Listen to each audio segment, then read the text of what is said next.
Record button. Done.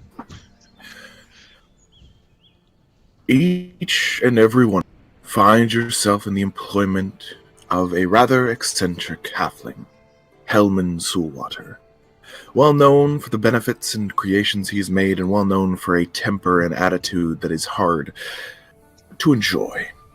But nonetheless, each and every one of you have found yourselves hired and under his employment. With all of you, he seeks to hire his guards so that he can travel northward from Vildervale into the Losek Crossing, a crossroads of 4 roads intersecting, and from there to go to Teleburg, where he's recently acquired the rights to a somewhat profitable salt mine. What an esteemed artificer may be wanting with a salt mine is unknown, but regardless, he's paying quite well. A journey of 4 days, 15 gold is quite above the payment of many other, so long as the job is handled effectively. To each and every one of you, today is the day you are going to set out. Hellman has instructed each and every one of you to meet at the Rust and Respite cottage within the city of Vildervale. Rather quaint. Small as it is still rather nice. A tavern mostly, though there is some rooms. If you would have wished to stay the night there, you of course could. If you would wish to enter in later on, the choice is yours. As we come into the familiar scenery of the Rust and Respite, the owner of it, a rather burly, has woken up and is slowly seeing his patrons are leaving, coming in for what meager breakfast they may serve. You all can choose to enter the scene as you wish, either descending from the stairs of the upper floors into the tavern section of the Rust and Respite, or entering from the outside, though Hellman has not yet arrived at the tavern.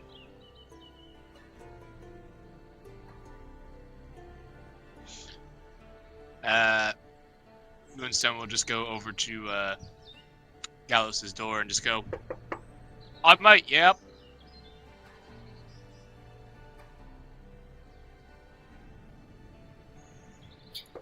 Gallo, he takes a moment before Moonstone will hear his footsteps, and he just barely cracks the door open and gives him a quick look. What is it? Hey, come on, it's time to get in.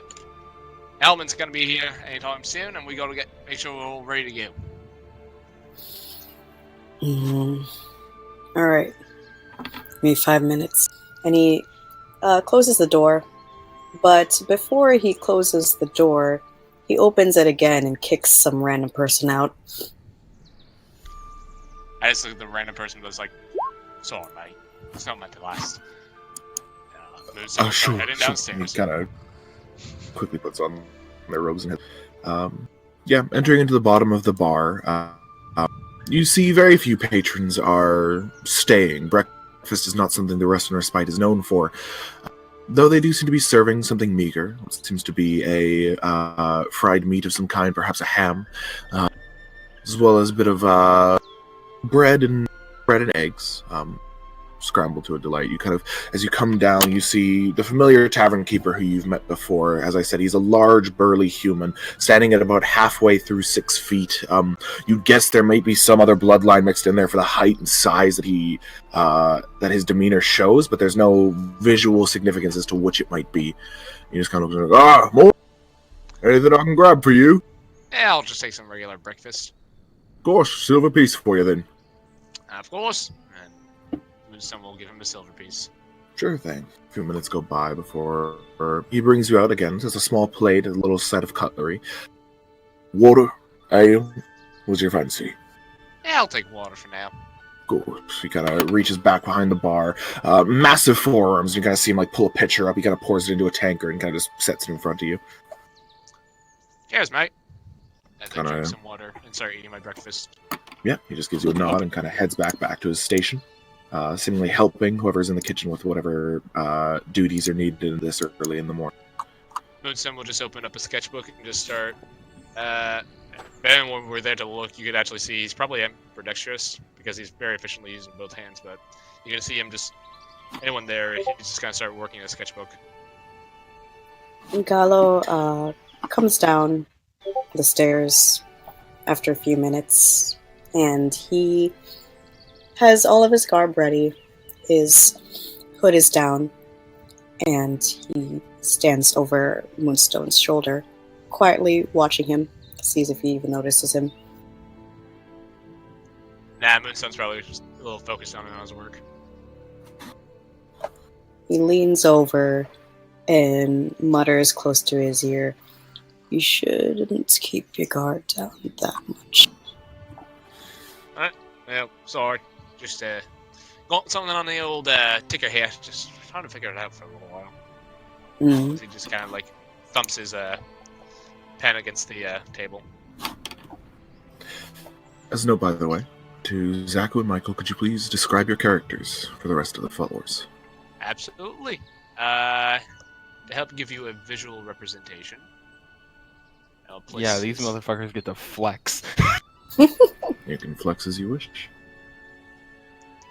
Give me a second.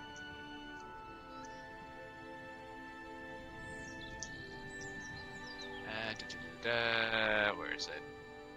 There it is.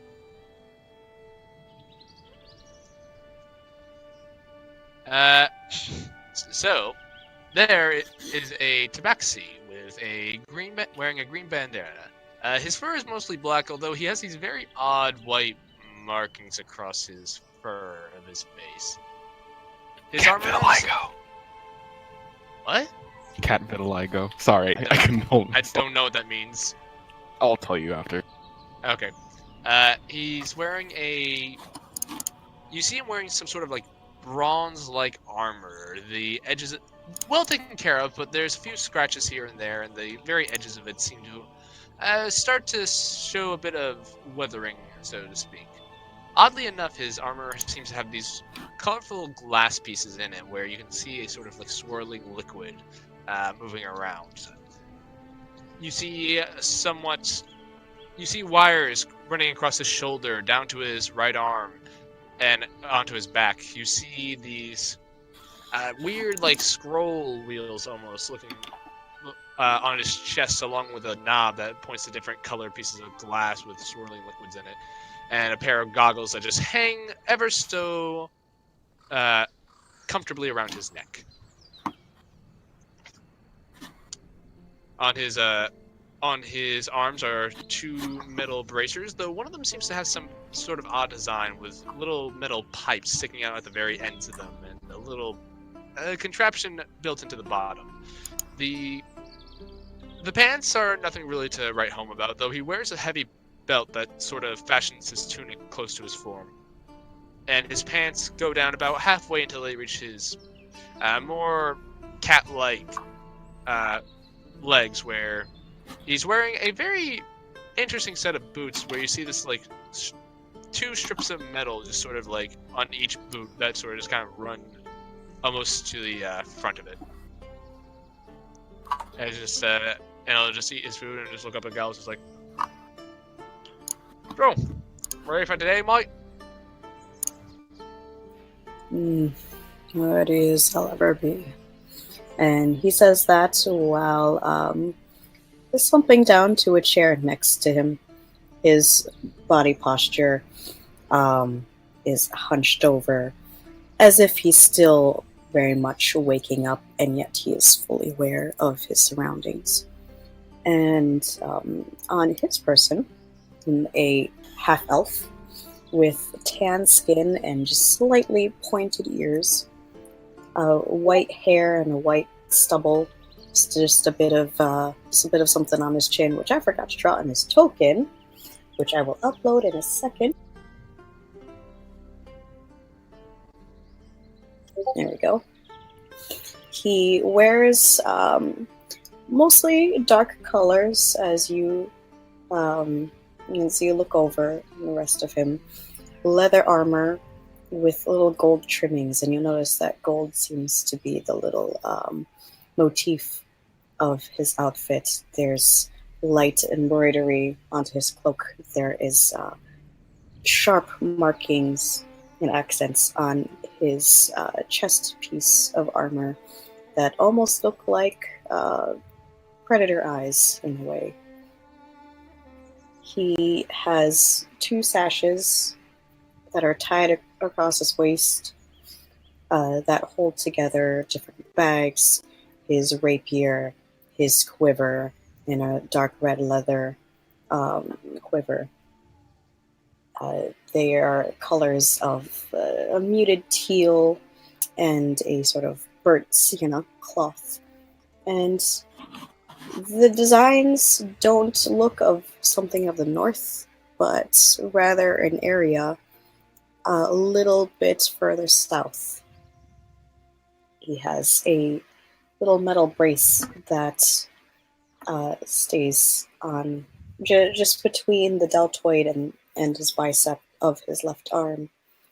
Just a little extra design along with his also leather arm braces, and on one hand is a glove meant for shooting arrows, and the other is just a full glove. Dark pants, dark boots. Everything is rather clean cuts. There's still some obvious wear and tear into his outfit overall, as he still has been traveling enough to know where he's going about. And yet, it seems that he keeps himself and his presence, his visual image, rather clean.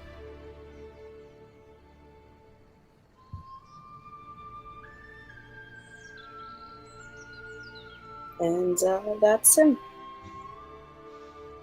He'll order breakfast along with Moonstone, whatever he's having.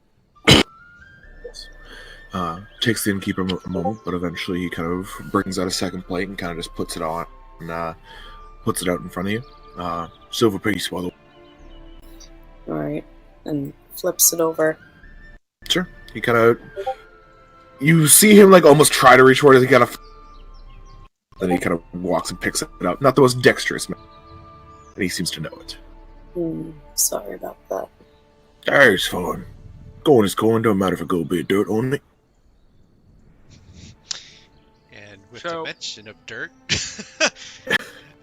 I would like to say upon you guys, with a bit of a sudden odd movement comes in, the door of the little inn would swing open, where you see this hulking, massive, giant green figure of a man comes in, almost thick and large, almost kind of has to shrink his way through the smaller tavern door in as he moves his way in.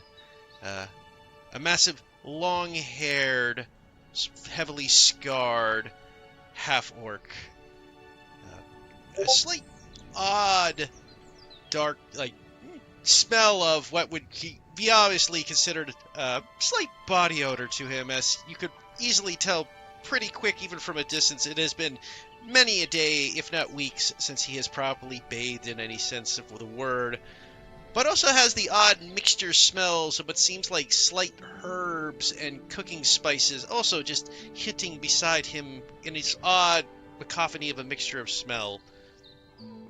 You would see he is wearing a worn but well-maintained set of chainmail on his body, where with a closer observation you could see within the links of the chain what looks to be a very odd, strange, rune that seems to be etched in the odd pattern of the chain. On his belt you would see, again, heavily used but well-maintained throwing axes, as well as a short sword on his belt, dangling there in their usage. But on his back you would see what seems to be a pristine and practically untouched warhammer that seems to have this faint glow blue rune on the side of its head, just ever so slightly fainting. And for the sake of, I will upload his image as well. As he kind of looks, As he looks around at the tavern, he's just kind of got like a scowl on his face as he kind of slowly makes his way towards the innkeeper and just sits down next down and goes, "Where's the place where I'm supposed to be meeting the halfling?"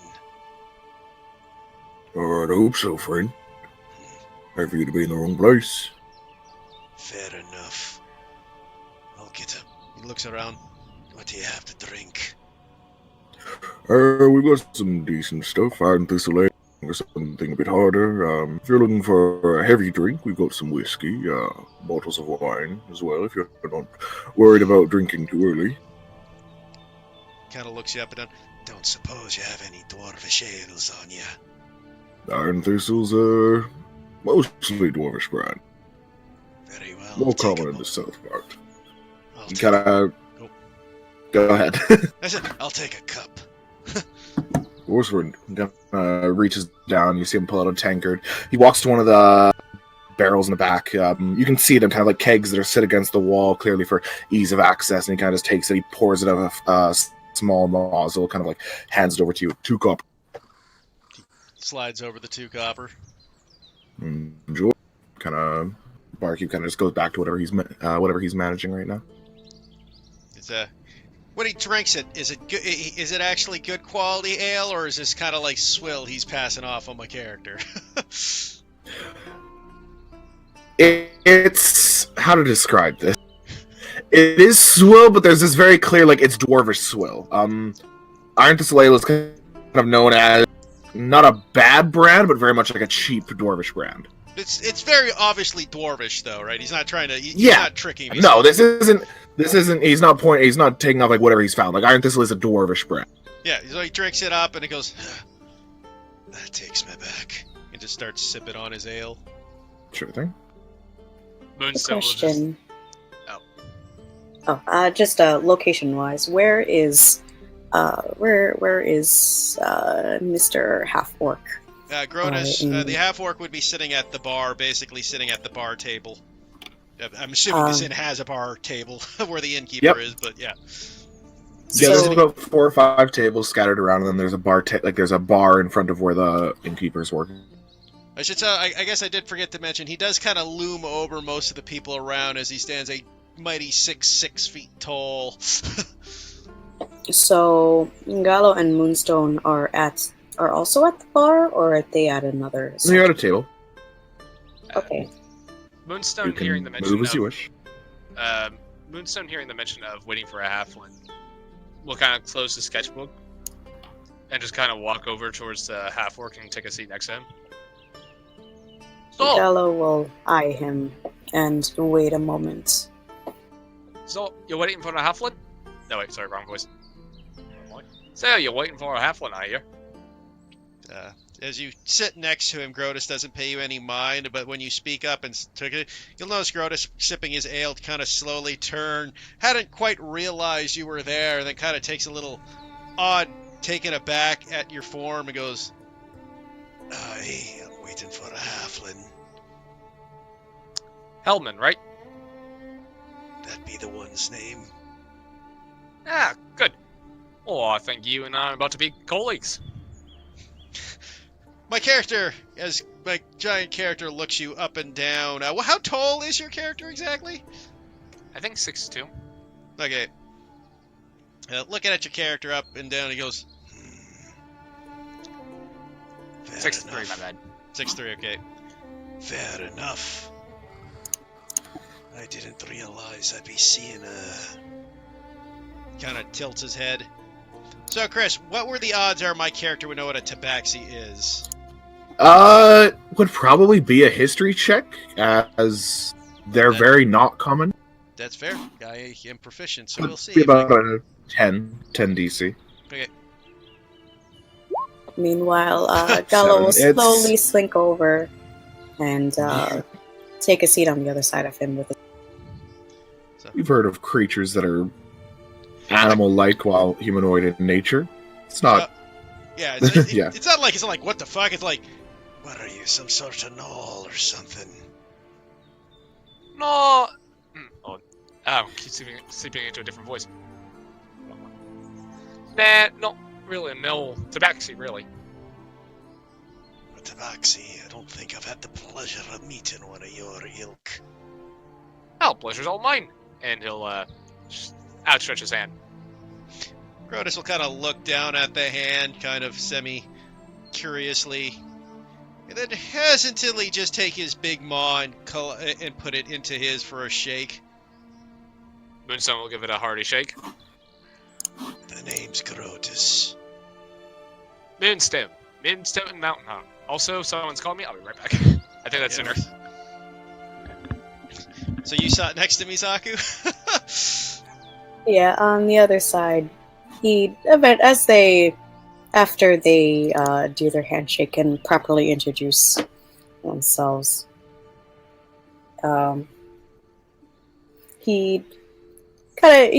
while they're interacting, kind of takes a look over his person, the things that he has on him, kinds of weapons, what kind of clothing he wears, anything that he can gather off of possibly where he's from.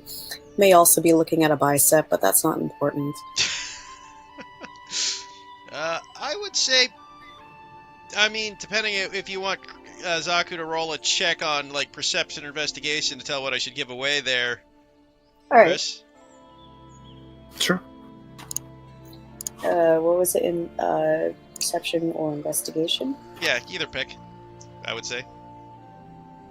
15. Okay. I would say, given the fact that you're investigating with Grotus, apart from the basics I told you, you can once again tell that he's kind of grubby and stuff, but you would notice the odd runes on the hammer and thing much more to have a faint glow to each of them. And what you probably didn't notice when you first entered is the chainmail glow of the rune there, where the blue on the faint blue on the warhammer seems obvious. There's actually a faint brownish glow to the armor on his chest. As well as you, with that good of an inspection, you might notice that the hammer particularly also seems to have slight other runes on the hilt. What languages do you speak, Zaku? He speaks Common, Elvish, Infernal, Dwarvish, and Goblin. Okay, well, you would recognize the runes on the hammer hilt as Dwarven. And if you read, with that close of inspection, you would probably read that the hilt says, to my son for his 16th birthday. Aww.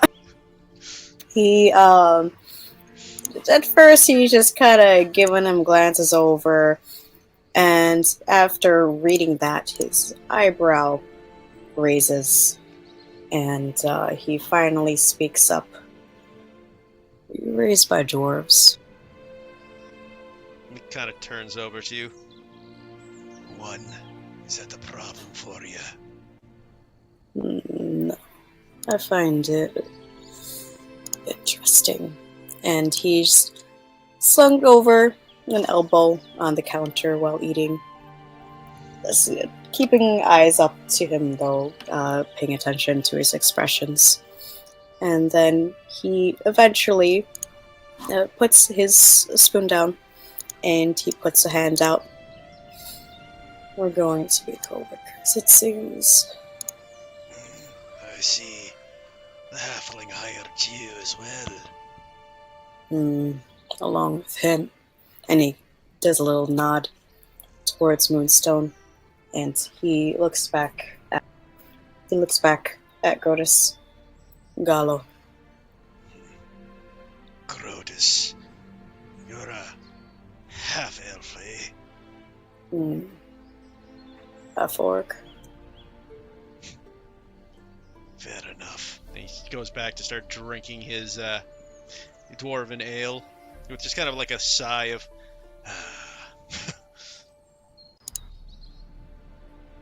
How far, well, no, you said dwarves are kind of scattered everywhere, right? Yeah, for the most part. A long-lived race, often for work and to apply their trade, finds use in near every city. It's hard to find a city with more than 100 people that doesn't have at least one dwarf, usually. Sorry so about long as that. the environment hostile. What I miss? Okay. I'm sorry. We're just doing introductions still. Okay, sorry about that. What I miss? Nothing big. Just Zaku and I were talking, exchanging Yeah, Okay. they just introduced themselves, and they now know that they are officially working with each other. Okay. Moonstone will just say, yeah, name's Moonstone. Moonstone on Mountaintop. My character kind of gives you both a nod and starts going back, as I said, gets back to drinking his ale. Well, nice meeting you. Fair enough. As he looks back and goes, smells the food in the air, goes, and out of curiosity, sorry for this one, Chris, like, how would my character rank the smell of the food coming from the inn's kitchen? It's not terrible. It's pretty basic. There's not much spice at all, though it seems that most ingredients are seemingly fresh. Vildervale is known for having a decent bit of farmland or cultural community, so a lot of the stuff is never... You don't have to preserve a lot. There's often the ability to get it fresh, and so aside from it being very basic, it is fresh. It is seemingly well made to a degree. It's tavern food. Yeah, he kind of looks at it and goes, Tavern keep, you got any eggs? No, we got a few still. Not out for this morning yet. I'll take about 5 if you don't mind. Sure, you want them scrambled, fried, in the shell? Why don't you bring them over easy? Just a hint of salt and pepper. I can do that. You see him kind of walk back to the kitchen behind the bar. You hear him talk to someone. Supposedly he is a cook of some kind. He's not doing it himself. Comes back out after just a few moments. Like, be about 3 minutes, perhaps. No worries. How much? 5 eggs, more than we usually do, but you're not getting any meat. I'll go with 2 silver, same as everyone else. Fair enough. And he'll hands over the 2 silver. Sure thing. Search. Kello doesn't say anything, but he's now very curiously watching Grotus and the interactions. And if you do catch him staring, he's not going to look away, but he's just... I'd say my character probably noticed after a bit because he looks up. You have a problem with me there, half-elf?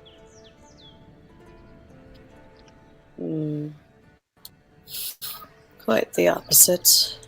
You're very curious. Probably less than you think. As he goes back and starts drinking. I'm kind of curious though. You got all them symbols on your armor. What are that for?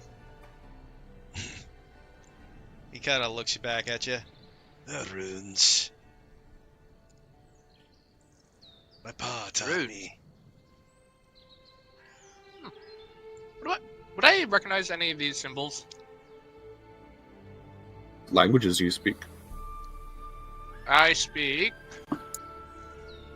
Common, Gnomic, Undercommon, and Dwarvish. Nope. You would recognize possibly some runes that are different from the others, though. Oh, sorry. Yeah, no, those ones, but not the, Yeah, you wouldn't recognize the rune on the chest and the hammer, but there are runes on the hilt of the hammer in Dwarvish that say to my son for his 18th or 16th birthday. Gift from... Is that a gift from an old man, then? Aye. Looks like a really nice fine piece of equipment. It is. Not much one for conversation. Kind of looks you back to you and goes, let's just say, normally conversations with me don't end well for a lot of people. Don't worry. He's doesn't always know when to close his mouth anyways. Just trying to be polite. We're gonna be working together. Fair enough. And he goes back. Innkeep, those eggs almost ready.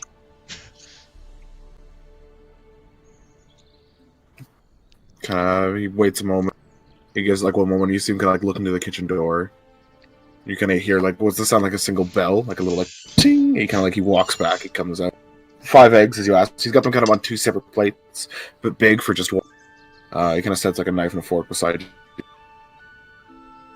Appreciated. And he starts eating the eggs. Yeah, overall, like I said, it's serviceable. common. Yeah, but serviceable. All right then. Moonstone will pull back out his sketchbook and start working on that design we had talked about earlier. Gallo will start people watching. Just looking over, sitting halfway, facing Grotus, but also looking over his shoulder while eating. Suppose this is when my boy comes in. Immediately, somewhat loud voice, kind of upon opening the door to the inn. Immediately, he kind of holds up. I'm assuming there are papers that were kind of sent out, kind of like flyers for the job. Yeah, you would have already have met Helm. He wouldn't have hired you otherwise. So you wouldn't need something like that, but there are. So knowing him, immediately he just kind of goes ahead and steps on it, and it's just like, hey, anyone here seen a little halfling? Kind of got a burr in his saddle, kind of always angry, a little bit. Moonstone will just raise his hand without even looking to say, over here, as he just continues working on his thing while eating some toast. Righty. And he heads right on over and then kind of stops as he looks at the assortment of people at the table before kind of cocking his head curiously, lifts his tanned hat, scratches the top of his head, and goes ahead and kind of sits down. For the sake of description, for the most part, looks like your average human, except for a few details. His ears on the outer rim have very distinct, almost spikes that line the entire way out, stopping near the lobe. But other than that, kind of has this, I believe it's called like a balbo, kind of facial hair, beard, get up, and more noticeably, his, I believe, right eye is blue, with his left being brown on the other hand. He kind of looks around curiously at everybody, wandering high for Grotus, and then, well, still kind of high for Moonstone. Actually, how tall is Moonstone? 6'3". Yeah, so still high. A little bit taller than him. But just, I'd say that his eyes kind of freeze a little bit on Moonstone. I don't recall seeing your kind around here. That's for... What? Nah, it's just never seen someone quite like you, actually. And he kind of puts a hand on it, kind of leans forward on the table, kind of putting a hand inside of his beard, kind of stroking it curiously, with a bit of a smirk on his face. Moonstone will just kind of look at him, kind of like with that little mixture of, yeah, I'm used to this, but also like a little concerned that you're leaning in so close. And he'll just slowly start going back to his work and just say, so, you're here for Hellman's job, yeah? Oh, yeah, that's about right. Alright, looks like you, I, and the big guy here gonna be co-workers. And, oh, how could I forget? Gallus. Gallo. And notice that, especially given the other two, well, one being Tabaxi and one being a large half-orc, Gallo blends in pretty well into the background, and with the stark color scheme.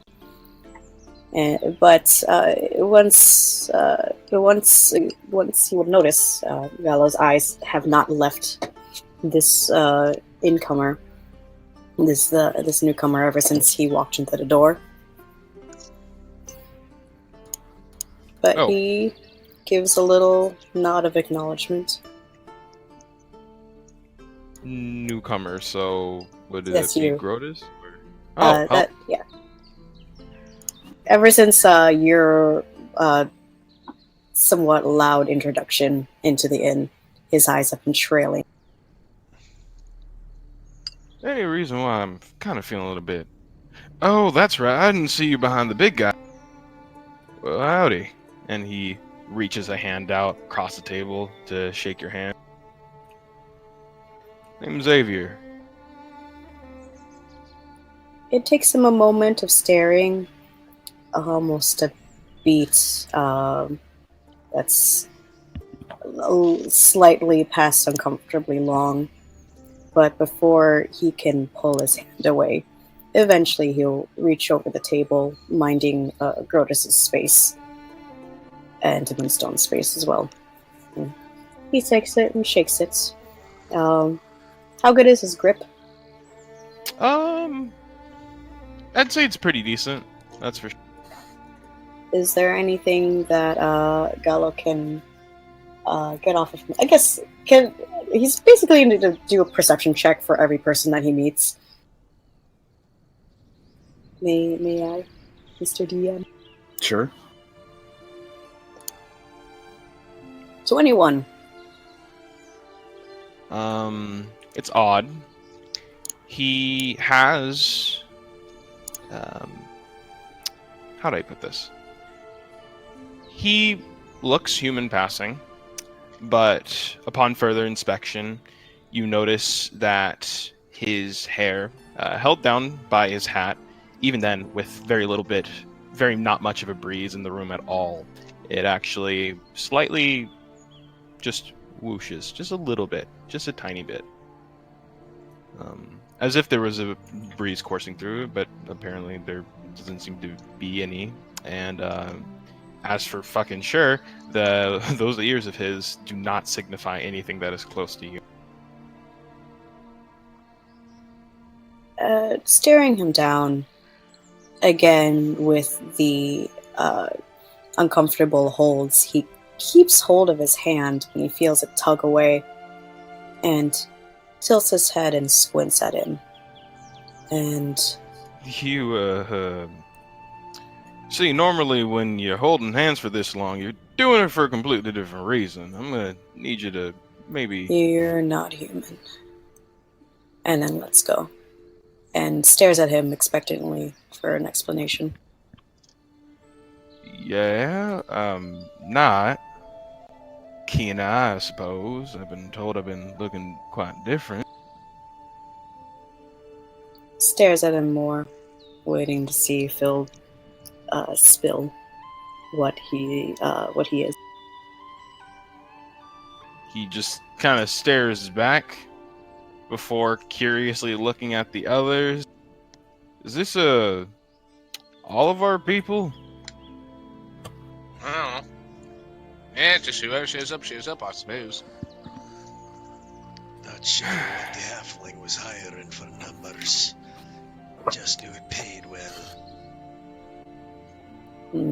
I say we wait another until half Heaven's here. hour or until he's here.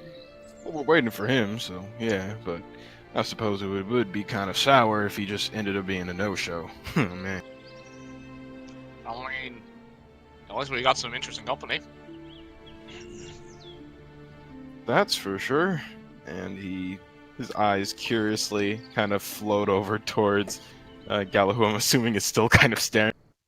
Yep, still waiting. And he finally pipes up, "What are you?" He looks away again. Oh, is it hot in here? Is it just me? Probably just you. Yeah, you're right. Speaking of which, what all can you all do? This is going to be his type of protection mission. kind of points towards Grotus. I see you've kind of got some special going on with your get up and all. Kind of looks over at you with his good. How observant of you. Hell yeah, I am. So wondering, I hit things, and I hit things hard. Why is that it? And he kind of you said that the handle of the of his axe, was it? I have the handle of his warhammer has the dwarven runes on it. The head of it though has the giant rune. Okay, and you said that there's the one dwarven thing that everybody was kind of reading. Yeah, well, I mean, everyone who did a perception, I'll say you can have it, but the on the hilt, on the handle of his hilt, it's got dwarven runes saying, "To my son, for his 16th birthday." That there a gift from your daddy. Aye. Oh, well, ain't that just sweet? It's got a nice little, I'm assuming, glow to it. The runes, the runes don't have a glow to them on the handle, but the head of the warhammer rune does, a soft blue glow. Yeah, he's just like kind of flashes his hands for it. Got a nice little glow and everything to it. Real fancy. He kind of has this weird smile on his face for a second as he looks at the three of you.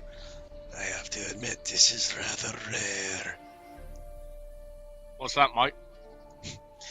The last dozen or so people that saw this hammer assumed I killed someone for it. Well, Yeah. I mean, maybe you did. I just think it's damn impressive. Killed someone with it, not to get it. I mean, anyone can read plain as day. It's yours. Speaking of killing, kind of curiously looks back towards Gallo. You gonna keep doing that or Do what? staring at me? You didn't answer my question. I don't think I'm entitled to answer. Gals, Mike, Hmm. lay off the new guy for now. At that, he finally breaks eye contact with him and goes back to people watching. Then, to answer your question, stealth. Sometimes I'll hit. I mostly deal with people. Yeah, I bet you're real good at it. He looks at him again and winks. Moonstone just rolls his eyes. Grotus kind of takes a quick look over at Moonstone, finally looking at the sketchbook he's been working on. I take it you're some sort of researcher of the sort. Moonstone just kind of looks over, and then kind of looks back down at the book. More of an inventor. I do a little bit of this and that, but I deal a bit with the arcane, deal a bit more with mechanical sort of things, you know. Everything in gold on me is handmade. Custom fit. Kind of looks you up and down with a bit of praising look. Well, that's pretty nifty. I could say the same myself. Nice. Not really much one for the forge, but when it comes to more intricate things, and he just kind of like taps his wrist, his bracer. Yeah, got a few ideas. Does anybody smell that? Grotus looks over at you. What's you smell? Smells like rainwater and earthworm. Grotus just kind of smells himself for a second. Probably me. He goes back to his eggs. He kind of looks curiously at that. It's just like, huh? Well, ain't that a little special? You Probably not much city folk, right? I prefer to sleep in the woods. I prefer a nice, comfortable bed in an inn. True. Anywhere's fine by me. Them's are some interesting answers. As you all hold your conversation, finish what breakfasts you have, eventually you hear it seems like a small carriage kind of reaching the outside of you hear someone kind of leap from it, and through the windows you can kind of barely see what you'd assume to be Hellman, though it's kind of hard to tell through the windows. You watch as the halfling figure kind of bursts in through the door, kind of pushing both of them aside. You see the figure that each of you have seen at least once before. Looking to it, you see a small halfling gentleman, about 3.5 feet tall, white beard that kind of goes to a very thick point at the tip. This kind of leather cap on top that seems to be hiding the fact that he is decently balding, which is shown by the front of his forehead. White hair that kind of stretches out from the sides of it. Few earrings and a few kind of medallions hang from him, showing a bit of wealth that he has. This kind of large bandana. You see as he enters in, and he's like, "All right, who's on here? Come on, let me see you." Following in quickly behind him, you see someone you haven't seen before. Seemingly, like right behind Hellman, you see this large lizard folk standing at about the same height, but maybe a bit taller than Gore. Massive kind of reptilian-like creature dressed in shab brown robes that kind of fall, hiding most of the body below the shoulders. The creature itself has these like heavy dark gray scale, or not gray, but dark brown scales kind of dripped across it, just kind of following right behind Hellman as he steps through. Hellman kind of enters in, kind of giving a quick clap, trying to get everyone's attention, though there are a few people in the bar, and kind of starts scouring the room. It's like, "All right, and he kind of looks, he's like, 1, 2, 3, 4, okay, come here, come on, we don't have time to waste. I've already got too much of this on my plate." Good question. Yes. Closes. Oh, common or lizard folk? Lizard folk, they're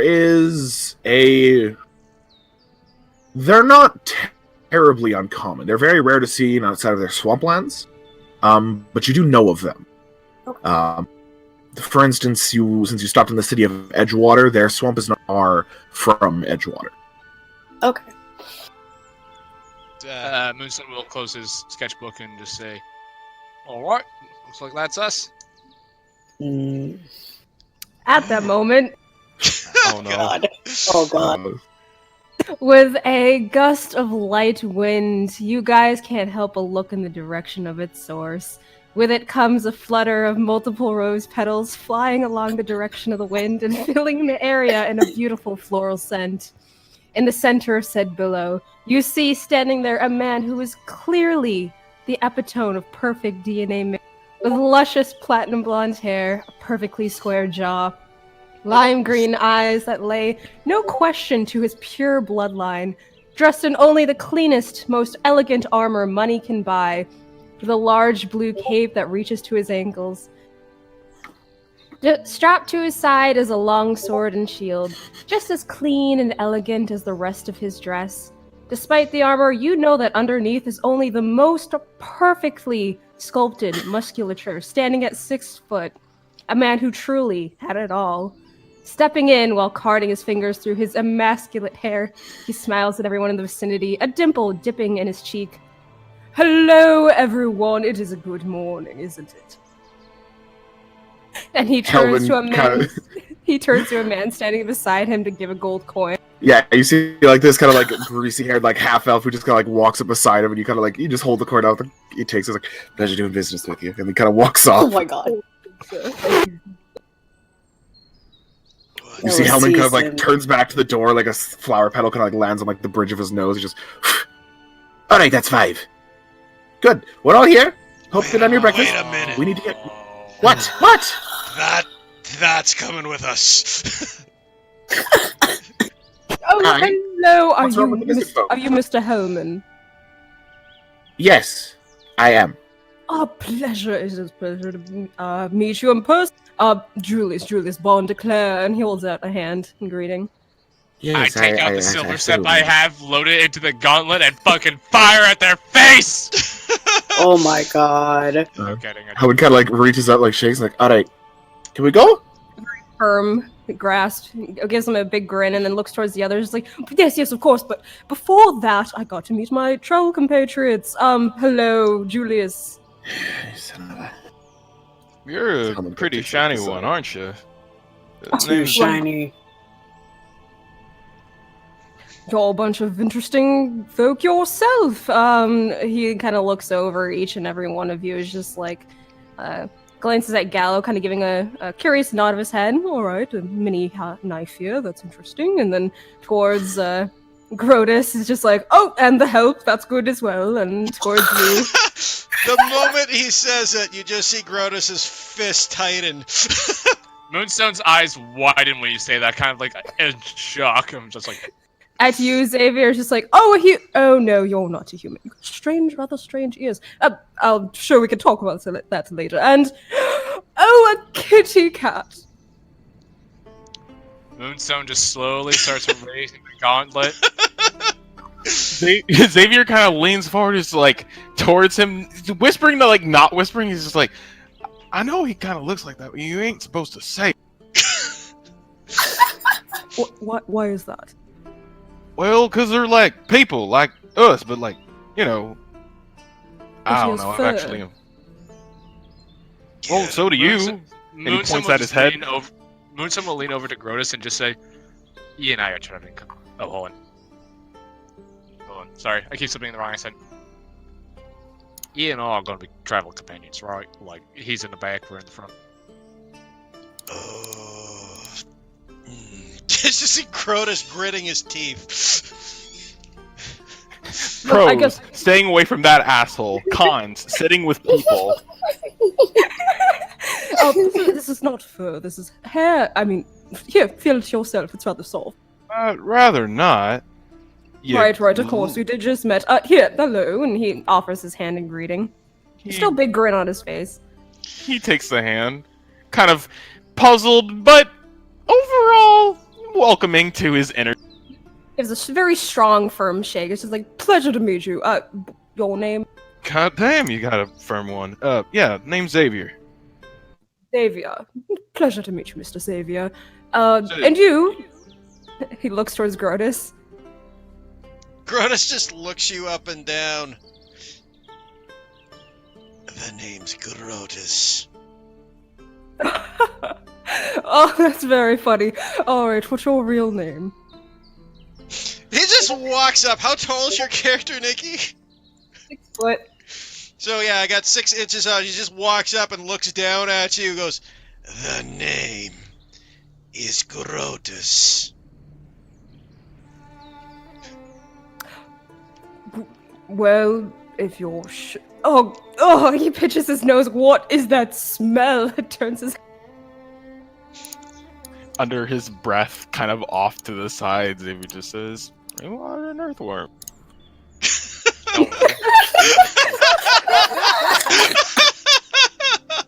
God, I love So, he, like, still pinching his nose, Julius looks towards Grotus. It's just like, so when would have you last had a bath? If you need coin, I don't mind lending some. I have soap on me as well, if you need that. It's rather beautiful floors. Grotus just looks down at you again and just with a snarl goes, I think I'm good. And turns to the halfling, we ready to get going or what? Wait, Yes, I still I'm must in meet fact the waiting. others. I'll be outside. And he'll just walk out the door. It'd be rude of me not to learn everyone's names after all. We are going to be traveling together. Your name, he kind of glances at Xavier with a questioning look. It's just like, not Kitty?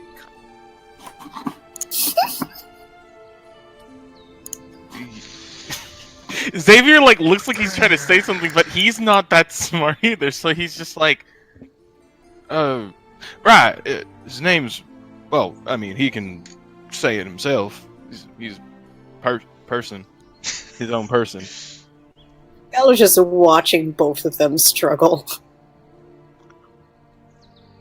Good on, mate. The name's Moonstone. Moonstone, that sounds like a cat's name as well. Oh, it is a pleasure to meet you. Mate, I'm going to ask you to not call me a cat. The tiger? Nope, not even matching the fur patterns.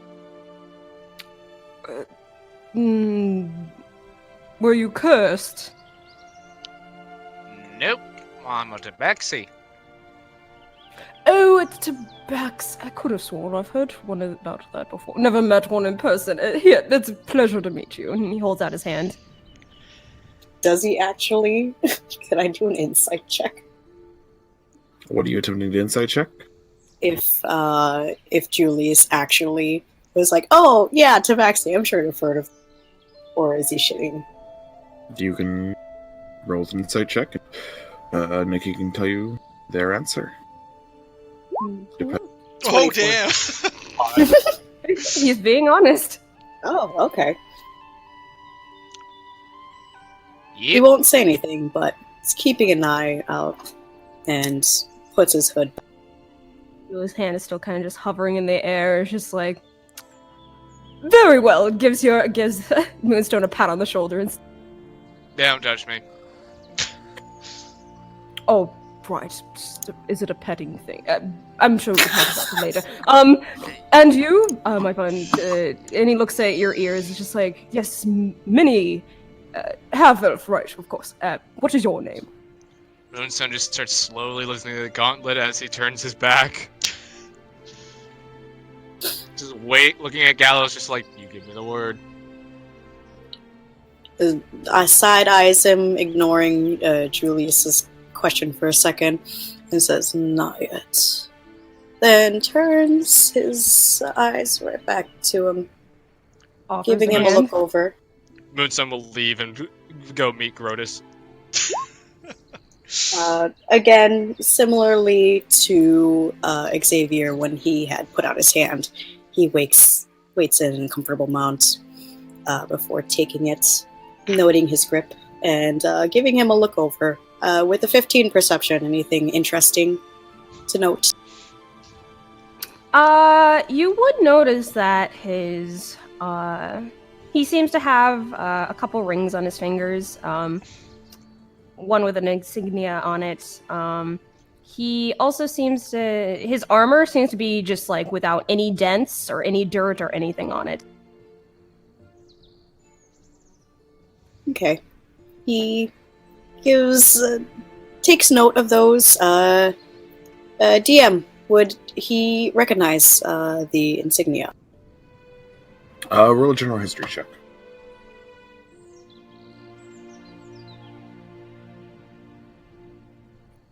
Even with his background? Yes, even with your background, roll a history check.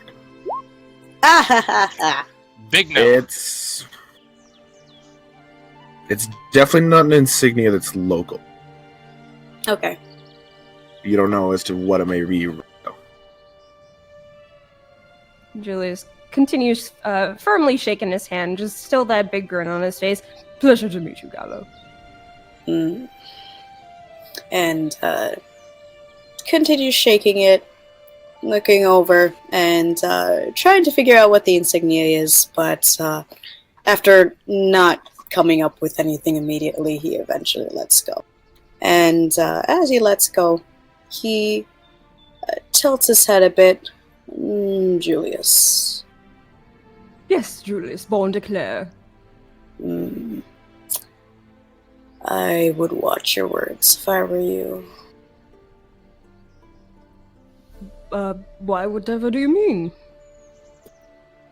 Raises a brow, looks over towards where Grotus and Moonstone had headed off. You see those two? Follows his line of sight. Yes. You might want to either learn to hold your tongue or educate yourself. Are there any books around here? I did not see a library on my way here. No books, but some choice questions might do you good. And I'm he eager to walks ask off. all of you questions. And he walks off towards the door. Xavier looks like he's been deep in thought while the two of them having this conversation, and he just kind of perks up with a finger up. Right, that's where I heard it from. Eclair, like the. Heard what? Your last name. You're like named after a food or something. Oh, yes, I'm glad you caught on to that. Yeah, I was just wondering. I could have sworn that it was something like that, but based off of what you and Gallo were speaking about, yeah, you might want to be a little bit more careful. You could get into some serious trouble if you were to piss someone off. The grin kind of falls a bit, a furrow coming to his brow. Just like, have I injured someone? Well, well, shoot, he was kind of real green, so I'm not sure if he was a half orc or a full orc, but either way, he looked like he was about to blow a hole right through your chest. Oh dear, was it the smell comment? I really meant it. I did not mind paying for his bath. No, that's mighty kind of you, except for the fact that it don't change that he was definitely about to kill your. What? I'm sure he would never. We're going to be travel companions. Speaking of travel, are you two coming or not? Oh, Right, I was just telling him the show don't. I don't actually remember what the rules call. I'm gonna be honest. One of Mama's less. Iron Show teachers. don't Anyway, tell. Julius's eyes actually kind of brighten a bit at Xavier's words, and he kind of looks at him and is just like, "Oh, you're rather close to your mother." I'd say so. Just about as much as any son. Oh, that is good to hear. Mothers must be cherished, after all. All right, let's not Gallo leave rolls the his others eyes. Mama's boy. You can see Hellman still in the tavern. You can hear his little foot just like waiting on you. Gallo goes right, over of to Hellman and gives him a very polite smile. A smile you haven't seen from Gallo at all. And just, pardon us for the wait, sir. We'll be traveling with you soon. Right? And looks over at the other two. Yes, of course. I could ask the servant to carry you if you need a bit of an extra lift. Servant. Yes, the green one. He's talking to Hellman. Oh, the lizard folk is brown scaled. That's No, Talking no, to no. Gro- about Grodus. Okay, it is not good. It's good. Like, what? Look, never mind. Look, we need to get going. Matters have come up that have changed the situation, and I'm getting this going really quickly. All right? I'm already losing my. Oh, I'm sorry to waste your time. Of course, let us get going.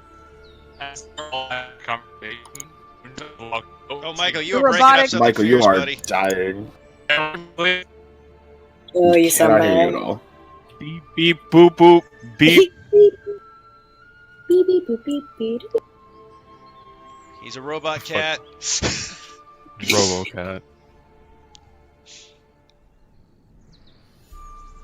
Also, is there like a carriage that we're getting on, or?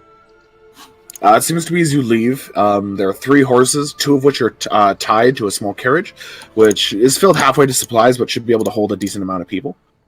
You guys kind of 3 in the back and 2 in kind of like a driver's compartment. Julius Comcast can sits on suck him. my fucking taint. You're doing all right now. Yeah, I switched my phone. I gotta. Oh god, hold on. Alright, there we go. Okay. Sorry about that. But Moonstone walks out. When they're having that conversation, Moonstone just walks out, goes up to Gromus, and just says, "Well, fucking asshole." Seems like a typical human to me. Because he's just trying I've to met, pack stuff up. I mean, I've met plenty of humans, but that's a special kind of asshole. He kind of looks over at you. Maybe for your ilk. Well, at least you and I got something in common. Perhaps. Julius just walks by the two with a pep to his step. Is just like, "Come on, everyone!" You see Hellman kind of walk over to the free horse. You see him kind of get like he gives this like little like this little whistle, and you see this lizard folk just like reach up behind and kind of like help him. put him on top of it. I'll say No, though, that's handy. I'll say there was one other thing though. When you first came out, you would have probably noticed Grotus was feeding the horses carrots. Sure, Aw. they enjoy it enough. Yeah. All right. Are any of you fine leading the carriage? I'm always fine to lead. I am a leader, after all. I could Yeah, do you it too. know. Okay, whoever can drive a carriage, just get driving the carriage. Oh, I don't drive, that's the hope. Did he look at Grotus when he says that?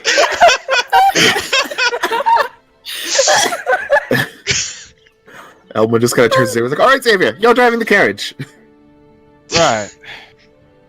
He kind of moves on, kind of. gives Actually, a- before Xavier hops on, Julius kind of gives him a sympathetic pat on the shoulders, just like, sorry that they're treating you like the hope. That's rather rude. He kind of gives Julius this bright smile, but immediately as he turns his head, he just kind of drops his face. He's like, "What is this guy?" You know what? But Grotus will get on top of the front with you for the driving purposes. Sure thing. Oh, wonderful.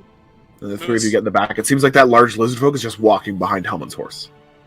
so it's the two Moonstone of will them. just sit on the top of the carriage, just so we can keep an eye out for things. No, you can have 2 people in the front of the carriage driving it and 3 in the back. And there's a lot of supplies in the back as well, it seems. Mostly lumber, a few tools, that kind of thing. Julius makes his way into the back. Well, Sure, they're small, but Not that's the comfortable, point. but Small, but I'm sure it's going to be a smooth ride. you can hope. Come. We need to start heading out towards the northern exit, and we need to talk. Matters have changed, and unfortunately the plan needs to be slightly rearranged. Sped up Gallo or something, also. right? I missed that. 2 people were talking. What'd you say? Sped up or something, right? Sort of. More like slow to a halt and things need to get going again. In that case, let's get on the road. Exactly, yes! Gallo Okay. joins in the back of the carriage. Sure thing. So, as he kind of... Oh, hello? Heck. There he goes. He's gone. Gone forever. Bye! We can take Michael a... fucking duck. We'll take a 15-minute break while we wait for Michael to get some stuff set it out. All right. Just that way he can hopefully... That sounds good. Hey! Michael, you Unless- sorted out? Yep. Michael, you doing alright? Yo. You okay? Yo. Comcast can suck my goddamn left ball. Sure, whatever you're into. Fuck them. Are you good? Or I- you want us to give you a little bit of time? I should be fine. For whatever reason, my laptop won't reconnect me to the general server, so I have to use my phone, which is Okay. Oh awful. wait, no, I know what you're talking about. You have to like quit Discord as an app in order for you to get on the other. It's like this weird connectivity issue that forms, and you have 2 different. Here, let me try that. Give me a second. Okay. I've encountered this issue before. It's like a weird reconnection issue. Oh Yeah, yeah, I've if had you it don't too. close it, then it'll like put you back in the call. That Yeah. happens to me every time I log back. Yeah, you have to It's disconnect. it's fun to officially meet everyone, though. Yeah, Sure. it was fun. Grotus is about to kill your character, Nikki, so have your backup ready. There's been a new development when it comes to Xavier. I had realized, I forgot, a basic Southern aspect is that they Nope. they judge people, but they don't say anything. Solidarity on that. So it was like immediately with Grotus, it's like I'm not sure if he's a half orc or a half. I just know that they're green, but I don't know. I guess he's more green, so he's like full more. And it's like, yeah, he's a cat person, but you're not supposed to say that. Nikki, I hope you don't like your character. Yeah, I already warned So Nikki you- that they might want to start their backup. So you're right now, Michael? I'm gonna have to use my phone. It won't let me use my. Do you want us to give you Fuck. 15? Because we're going to take a break anyways in about half hour. We can just do that now instead if you want to give it some time. Nah, it's fine. I'll figure it out later. Okay. So, quickly taking the reins, Xavier, it's easy enough to guide the horses. They're trained for this. These are simple horses. And Hellman begins riding alongside. As you all pass through the ages-old city that is Vildervale, heading towards its northern exit, Hellman kind of speaks up, and it's like, so, turns out we're going to need to split up into 2 separate groups. I need to go immediately, as quickly as I can, to Teleburg in order to sort out some issues. And I need all of you to head all the way to LaRose Crossing, pick up the miners, and then meet me at Teleburg. Yeah, well, you should probably take that good-looking fellow over there, he points to Julius, with you. Just make sure you're safe. Oh, What do you think for the Sickle is for? compliment. He kind of just gestures to the lizard folk, just marching behind him. Yeah, you're an important man. I'm sure there's a lot of people who would try to get you for ransom. Julius gives Moonstone a charming smile. He's just like, oh, don't worry. I'm happy to help the lot of you. A lot of you need protection after all, and I'm happy to help. No, I feel like your skills are more suited elsewhere. No, I insist. Come on, everyone. Look, regardless, I can handle myself, Sickle can handle itself and me, and I need protection for the miners. They're not going to leave LaRose Crossing unless they're protected, and so I need them to be protected and feel safe so they can make their way to Teleburg and I can start mining this stupid salt mine. How many miners are we keeping a watch on? 6 in total. 5 dwarves, 1 gnome. Out of curiosity, what are we supposed to be keeping them safe from? Whatever dangers are on the road. There have been reports of some attacks near Laro. A few carriages going missing, sort of like things like that. So they aren't willing to leave it yet, which is an issue for me. So, if you just ensure their safety, ensure that they can make it to Teleburg safely, there shouldn't be any issues. Might be people. I don't know, assholes. A lot of people are going north now, so, south sides are easy pickings. I'm sure it's just a couple of wolves. I don't think all Sure. our hands would be needed for a couple of wolves.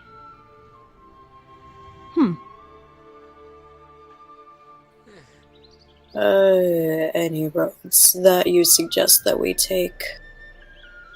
Yes, as I said, you'll be going to Laro Crossing. From there, take its eastern road, and there'll be a break about the first day's worth of travel. Stay off the well-worn road. The very less worn road will be the one that takes you to Teleburg. I will be going directly through the forest in hopes of reaching there quickly so that I can get this mining operation started. Stay off what road? Once you leave Laro Crossing, head through its eastern exit. That road will take you all the way to Edgewater, if you wish. But if you break away from that and head north on is this sort of a small kind of cobblestone path, you'll be able to find Teleburg. Alright, sounds simple enough. Yes, hopefully it is. Don't worry. Got a problem I've been trying to crank out in my head for a little while. Now I'm slipping into Judah's accent. Yeah, I have a bit of a problem in my head I've been trying to crank out. I'd actually like your input on it if you ever get to time. Look, nothing against that. We really need to get going. I'm already days behind. They're not letting any of our workers that are already in Teleburg do anything, so I need to go there, resolve this issue, and then hopefully get everything going. You know what? At that point, Grotus says, "Sounds good to me." Yeah, it just gets the wagon moving immediately. Yep, there we go. You kind of the horses kind of pick up the pace. You hear Sheldon goes, "All right, good initiative. I'll make sure your payment's ready for you when you get there." Thank you! And Julius is hands on the wall, hands on the ceiling, trying not to fall off the seat. Gallo also, from the sudden jolt, has to grab onto something and groan. Hey, is it normal for our guy to call the lizard folk, was it? And it? Are they normally like that? Wait, what? Kind of heard him saying that. Kind of took me back for a bit. He didn't seem minded by it. Wouldn't be surprised if he referred to me as an it as well. Yeah. But you're a male, aren't you? I'm confused. Did you ask that to Grotus? Yeah. Grotus looks down at you and says, "Yes, I'm a male." Alright, so you are a he, not an it. Yeah, and that's why I'm confused, because he said that to the lizard folk person, and... This it assholery ain't... and ignorance. Is Right. slavery illegal here?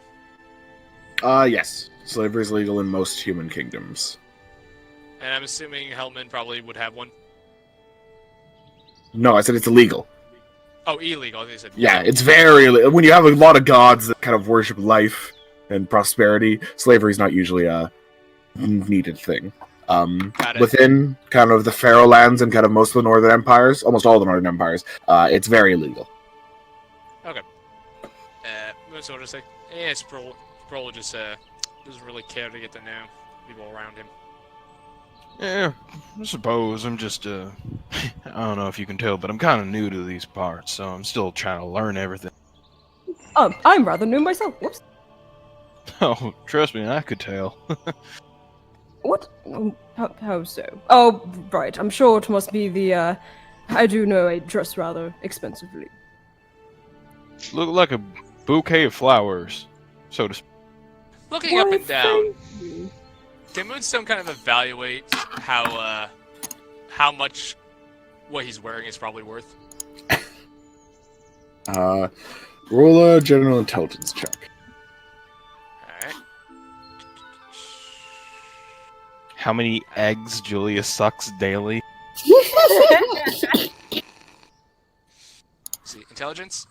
Yes, just straight intelligence. 16. A 16. Most of the equipment seems pretty standard. There is a bit of extra flourishes that might give it a bit more of a worth as an ornamental piece. When it comes to the clothes and kind of thing, there is a clear kind of craftsmanship's air to it. Clearly well made, might sell a bit nicer. Kind of, fine clothes, usually selling for around their weight in gold to an extent. And the symbol on his his crest, can I recognize what that might be? Did he even notice my signal? Because I had a couple different rings. I'm evaluating all of you. But no, you would not recognize the symbol.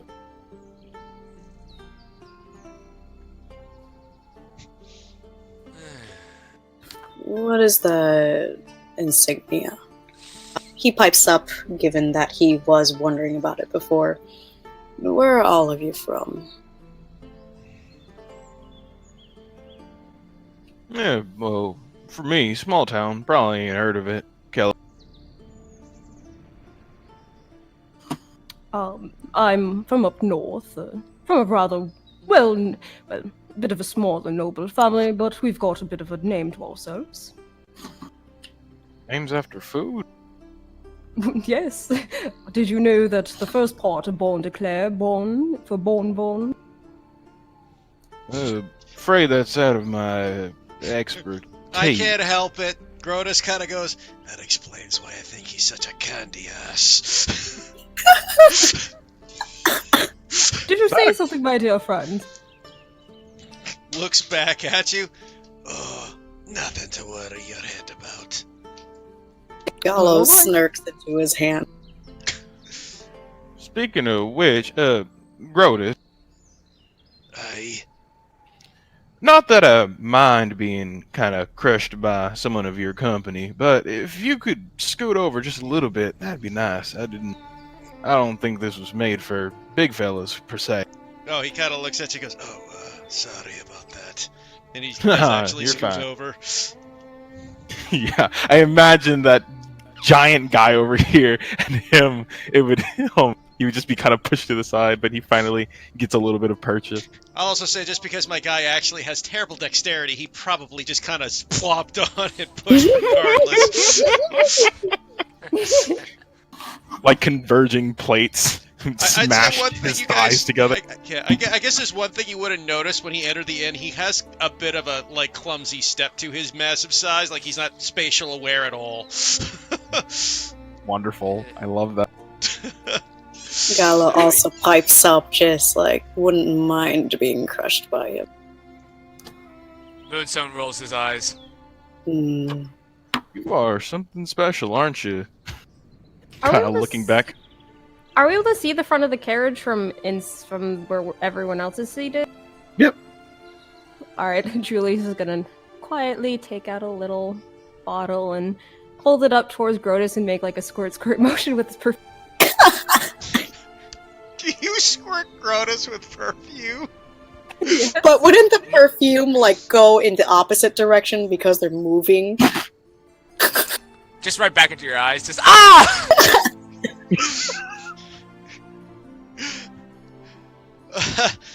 As you So, Nikki.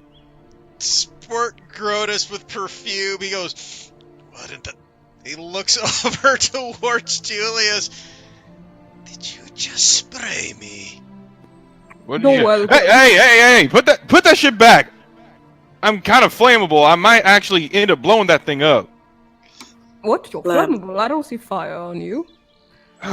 And he goes ahead, raises a hand, and snaps his fingers, and a little spark kind of comes. That's when I can do it. All right. Oh, of course. Sorry, I just figured I would help our friend here out a little bit. Here, let me put it back. Puts it back. You know, it's kind of rude to do that without asking. Oh no, I meant it to help him. That's still rude if you don't ask. Well, that's why I didn't ask. No, it's rude if you don't ask. Grotus He looked You just hear Grotus at this point going, "Pompous, stupid little fucking pine-eating ass son of a..." As he's just muttering under his breath as he's driving the wagon. Xavier Alright. contemplates raising a hand to pat his arm, but he looks so angry. He just raises his hand as it's. Alright, let me put it into terms you can understand there, mate. If someone were to... You can see Moonstone just straighten his posture, put his hands behind his back, and just say, if someone were to say, get a perfume that you didn't like on you without asking, would you be upset? Well, yes, if I didn't like it, but this one smells lovely. Yeah, Well, what if he's allergic or something? Yes, you didn't... Oh, that's a good didn't- point. I'm sorry, Grotus. Are you allergic? He's just gonna turn his head towards you and go,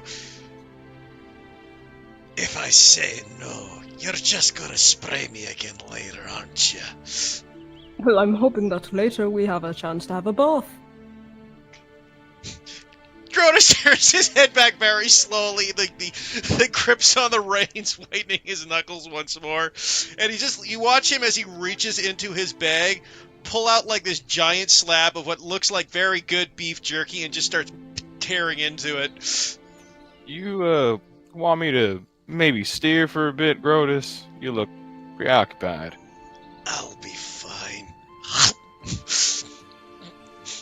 By the way, for those of you Right, who have watches a good perception, you do notice that the beef jerky has like this sweet honey garlic smell to it. Well, Xavier does not have a very great passive perception. That's pretty good. Julius looks Yeah, what? towards the other with a smile. She's like, what a charming fellow. You Right. don't have a lot of friends, do you? He actually looks a bit shocked by that. I've got acquaintances. No friends. Well, I'd like to think that everyone here is friends. Ha ha ha. You just hear Yep. a muttered thing under your breath as Grotus just goes, "You'd be wrong." Yeah, no. Everyone loves me in Caligan. Small little town, homely, nice. How about you two? He looks towards Xavier and Gallo. We're friends, aren't we? Don't quite know you. Perhaps later in the future. That's Gallo side eyes him, looks him up and down. Not friends, but you see a little glint in his eyes.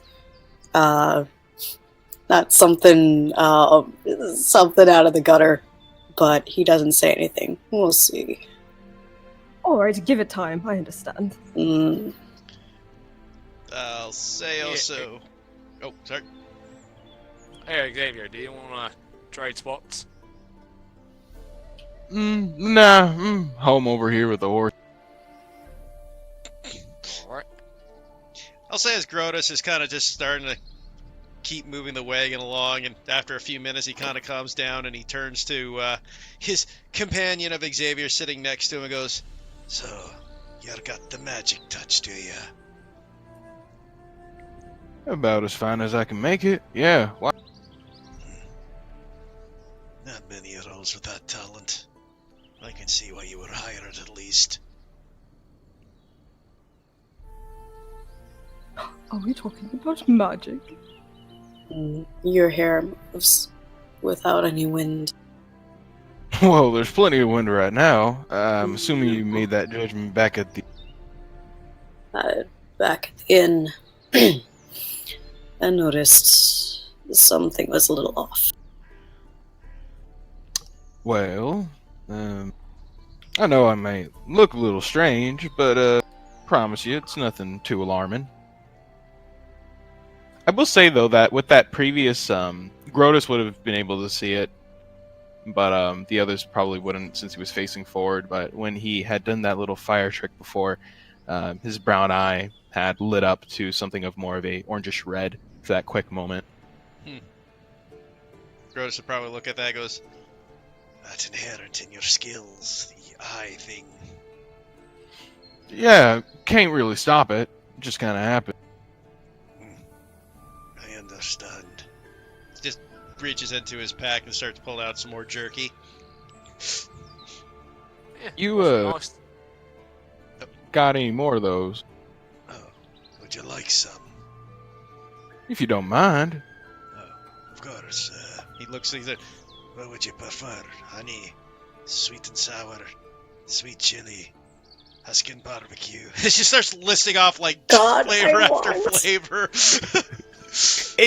Only a chef player. He just kind of goes ahead and kind of listens to it. It's just, surprised me.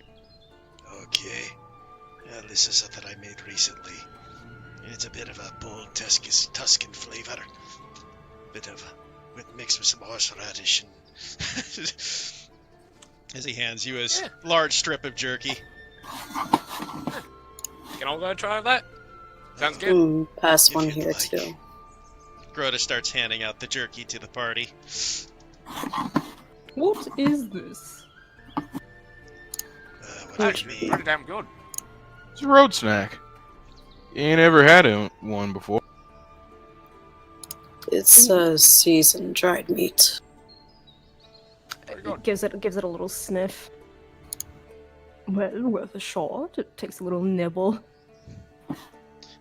I mean, if Julius likes smoky flavor, it's good food. He's proficient with cooking. You Good made this shit. yourself. Aye. Good man. Mighty Rather talented. good. Did you work in the kitchens? No. They used to cook for me and my da. Da. Dwarvish. For dad. Oh, right, of course. You don't speak the language. Me, myself? Yeah. No, I do not speak Dwarvish, no. What do do you you speak? Moonstone will just shout in Dwarvish, "Oh, thank the gods!" Everyone else understands that. Everybody else in the party speaks Dwarvish. It's literally a group chat that Julius wasn't invited to. Oh, Moonstone will just say in Dwarvish, "This guy's a right prick, ain't he? I swear." Can we toss him out of the cart? Just looking over at everyone. No, be nice. Jesus. what are they Wait. saying? I want to throw you out the cart. Why? Maybe them, not me. Jeez. Don't throw us all under the bus. Or the Why would you want to throw me out of the cart? That would hurt. That would hurt. Like I said, buddy, choice words. What choice words? What are you talking about? You come across Just as a give him douchebag. time. Hmm? You come across as a douchebag. Me? I've only ever been polite to everyone. You really don't understand people, do you? But I mean, I'm typically around nobles. I'm not used to commoners. Have I said something wrong? Let's Gold mate. start off with if you see somebody who doesn't give you anything other than a smile, you might want to check in on that.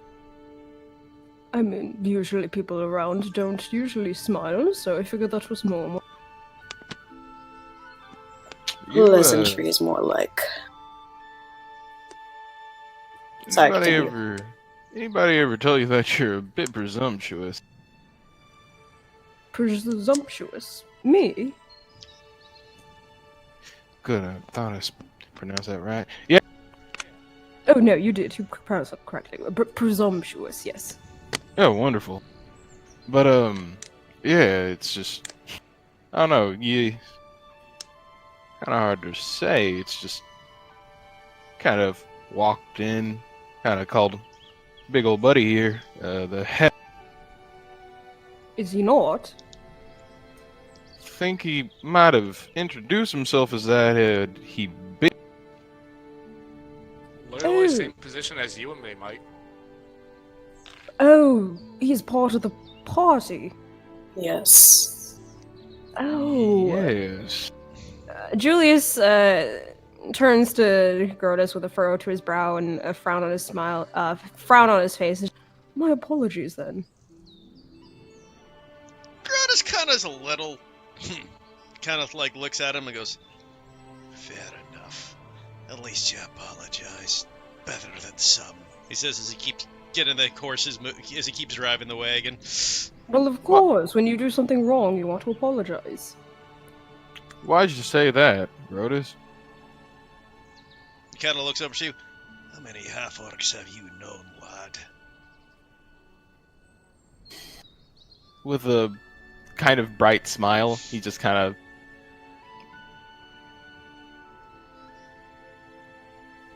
You cut off there. You cut Hello? off there, Judah. With a bright With a- smile, he. One. Yeah, that explains a lot. We're not exactly a very liked people. Oh, well, I don't see why. You're big, strong, got colorful little weapons and whatnot. He kind of dances his fingers. What ain't there to like? Have you ever met a full-blooded orc? He kind of like squints at him. Aren't they known to be monsters? Sorry, I couldn't hear you there, Julius. Aren't they known to be monsters? Aye. Well, he kind of taps his chin. I mean, I may have heard stories, but you know, can't really tell what's myth and fact. Most of what you hear about orcs is fact, with a few exceptions here and there. Well, I've been going into different types of stories, so I suppose I kind of missed the whole orcs or monsters type thing, and he kind of raises his hands for air quote. You're a fine lad, and you sure as hell know how to cook. So, you're fine on my book. He kind of looks at you up and down. Not used to people being okay with him, but sensing genuineness from this, if only because he can't see this person lying. Kind of looks you up. Yes. Well, that's appreciated. You said you were human yourself, correct? Hop to skip away from it, but Then what, do you mind asking me what you are, then?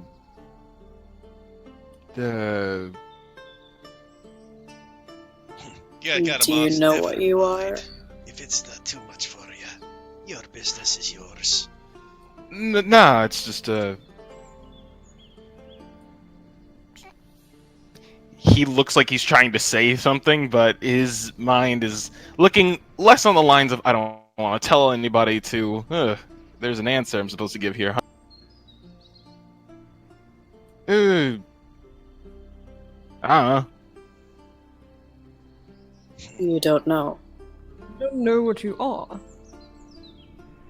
Yeah, Is anyone it's really? unimportant. I'm just me. I like that answer. Fair enough. Hmm. But you don't want to know more about yourself. Well, I mean, I'm not really more or less interesting than others. I mean, of course, and he kind of points towards the rest of the group. You all look any type of different, really. Especially hadn't seen someone like you, Rotus, and you, Moonstone. But, I mean, we're all people at the end of the day, I suppose. People have stories to them. Yeah, well, that's why I'm on the road. I'm here to make my story. That Grotus. gets a very interested glint to Julius's eyes. I'll say though, when you say that, Grotus goes as, "Aye, some of us just want to forget him." I'm looking to make a story myself. With Grotus's comments, Gallo closes his eyes. Yeah, I get that one. Yeah, but he kind of goes ahead, kind of focusing on the road, but at the same time, just kind of takes off his hat for a bit before kind of pushing back his hair and putting it back. But yeah, not much to me. Just moving on forward. There's plenty to everyone. Perhaps.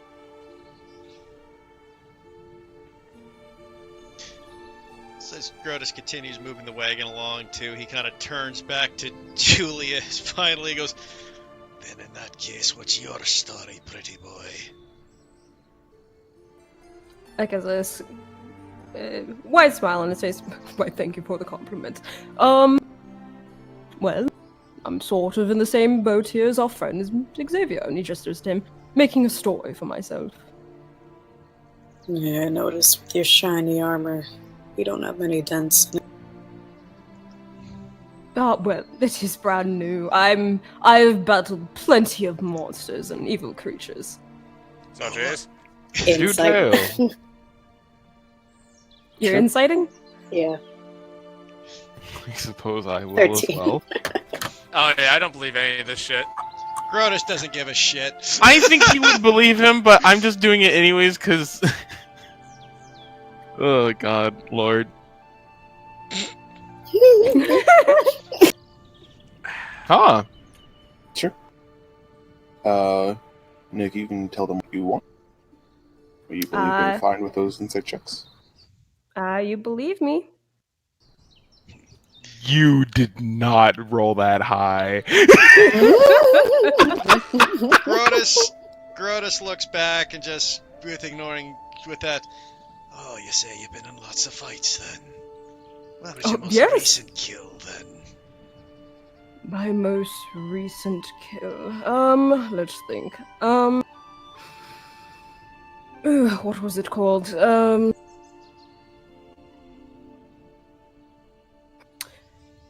It was sort of a wolf, but much larger and bigger than a person. You gotta Like find a- a warg. Oh, a werewolf. Probably saw something like that. I'm not sure what exactly the species was. Like in the That- stories. You're like some kind of that- hero or something. The There's sparkly some glint in eyes. Julius's eyes grows more. Yes, I am. I'm looking to be a great dashing hero, actually. Ah, so like a hero in training, so to speak. Well, I like to think that I'm already a hero, but I'm looking to be a greater hero. Save the many, those in trouble and whatnot. Make Well- it so people know my name. I find that Good we're subject. about in the same seat. Oh, sorry. What you saying, Moonstone? Moonstone just looks at him and is like, yeah, and what sort of things, and why do you go out and do the things you do? Well, to make a name for myself, no one. I mean, my noble house has a history to it, just with the name, but, I don't want people to just know Born de Clare. I want people to know Julius Born de Clare. I feel see. exactly what you're spilling. Definitely. Now let me ask you, Julius. You going out there helping people for the sake of helping people, or you going out there just so you can make a name? Say it's a bit of both. At least for me. Yeah, bit of both. Speaking on the subject, I suppose we should know what we're capable of then. Since Julius shared, what did the rest of you do recently for a kill? This is a mission for protection after all. I don't exactly kill. I'll hold off if I can. But information gathering, sneaking around, helping out others who kill. So, you big guy, if you need help, I'll watch your back. When you say information gathering, what's your passive insight and What's your passive perception and insight? 14? Yes. I'd say you notice Grotus kind of raise a not suspicious, interested eyebrow when you say gathering info. He, sees it and also raises a brow. That's something of interest. It might be. We'll talk later then. Okay. What about you there? As he pokes his companion in the side next to him. Ow! I suppose Right, with that magic of yours, you must have done some impressive things. Well, why, yeah. Down in Caligan, I was kind of responsible for fighting off the little things and whatnot that would kind of go bump in the night, so to speak. Fair enough.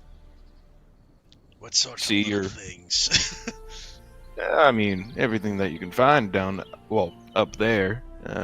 Your average amount of wolves, bears, anything that tries to trespass a little bit too close to my dear old. You See- kinda... Actually, you don't have a good insight. You don't notice what happens.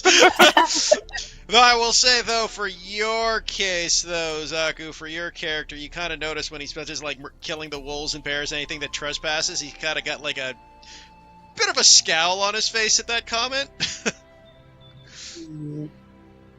Do mind, he did not specify, but he did not specify kill. Oh, okay. That You is know, true. anything and everything kind of responds to steel, but you have to hit something with it. If you burn it, or at least get close enough to it, practically anything will work. Fair. Do you have other magical abilities?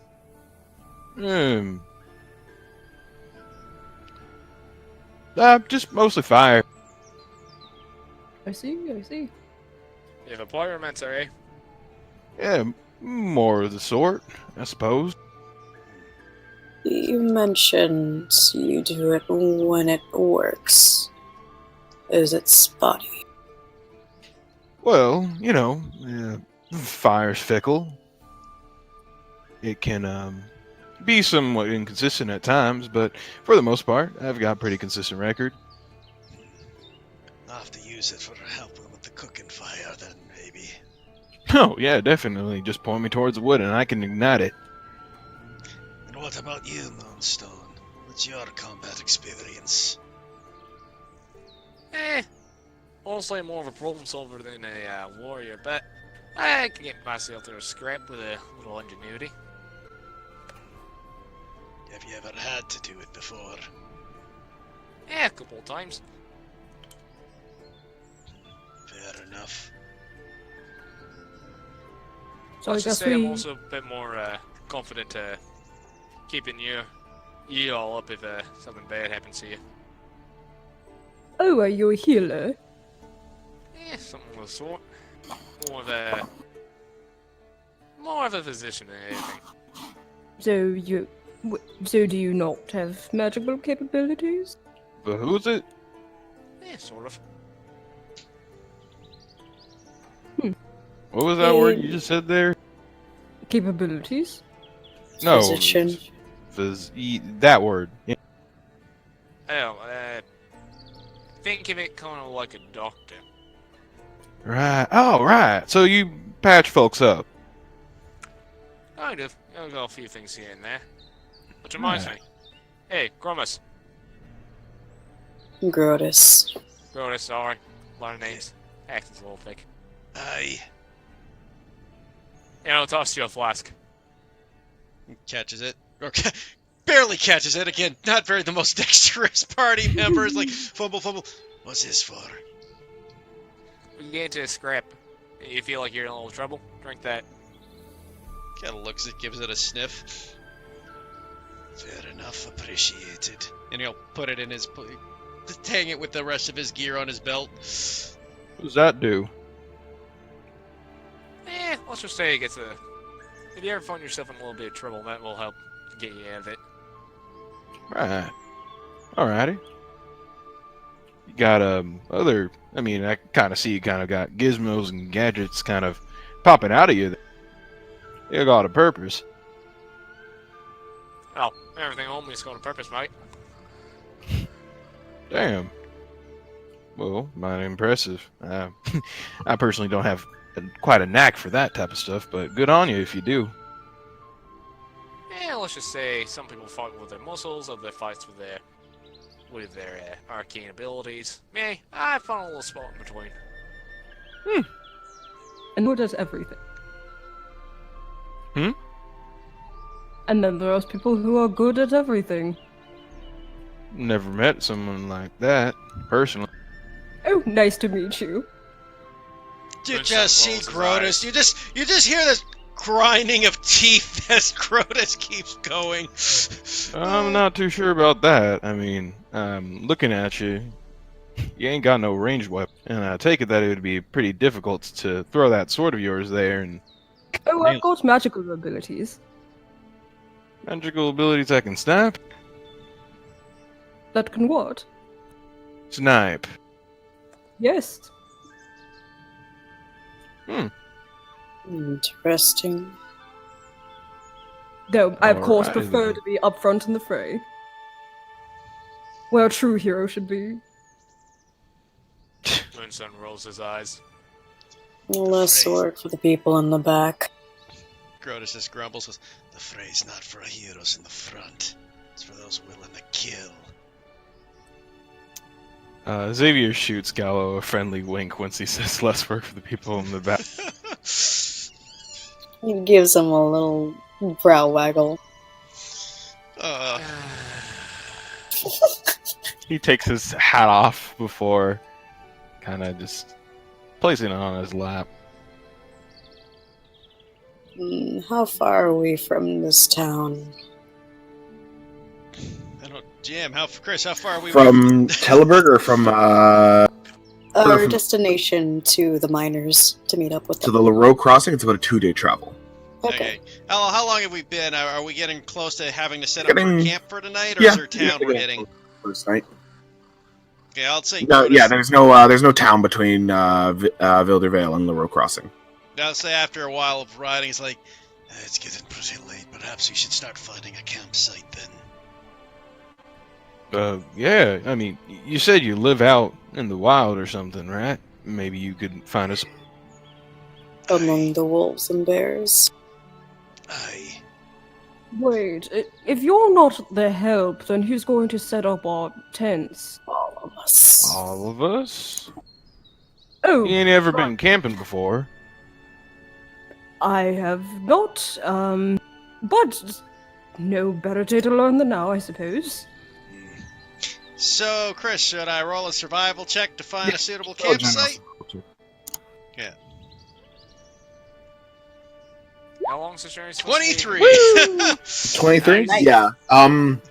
The entirety of the That path 20. between Vildervale and the Pharaoh Crossing is kind of on the right side. There's the woods, specifically the ones that Helman's trying to kind of cross directly through. On the west side, there's like it's a lot of like kind of like soft ridges of rocks, nothing to the point of mountainous, but slight hills in that. And so kind of you can go just a little bit off the beaten path. You can kind of find a spot where it's got decent covering from the road, kind of coming from one angle. As well as kind of a bit of a shielding so that people coming from the kind of off the road won't see you immediately. Now, Captain, this is a good spot for us. Lots of cover, keeps us safe. Nice and pretty. Air's good in here too. Good find. Very outdoorsy. All right, let's set up camp. What's he looking like when he says that? When he calls me outdoorsy. No, the place that we're in. Yeah. I guess perception. Or insight, because we talk of people. yeah, insight. Well. It is outdoorsy. Alrighty. Yeah, it is. Grotus will grab Oh, everything damn. down and start setting up camp. I better go out Sure. to see if there's food for around. I'm gonna go forage. Oh, I mean, I can come and help if you need. He looks you up and down. Have you ever actually been foraging before? Well, I mean, I've been fishing.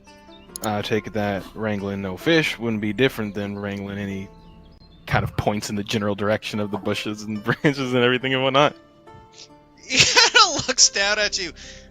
Do you actually know how to tell a poisonous berry from a non-poisonous berry? He kind of gives you a shy smile. If you want to help, that's fine, but don't eat anything till I tell you to.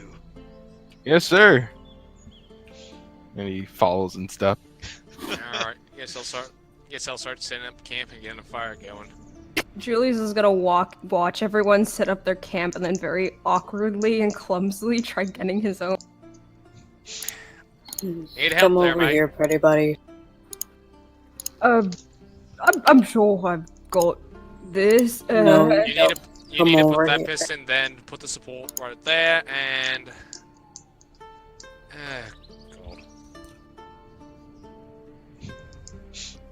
God. If you don't mind offering a bit of help, perhaps. Alright, what you're gonna want to do there is you're gonna want.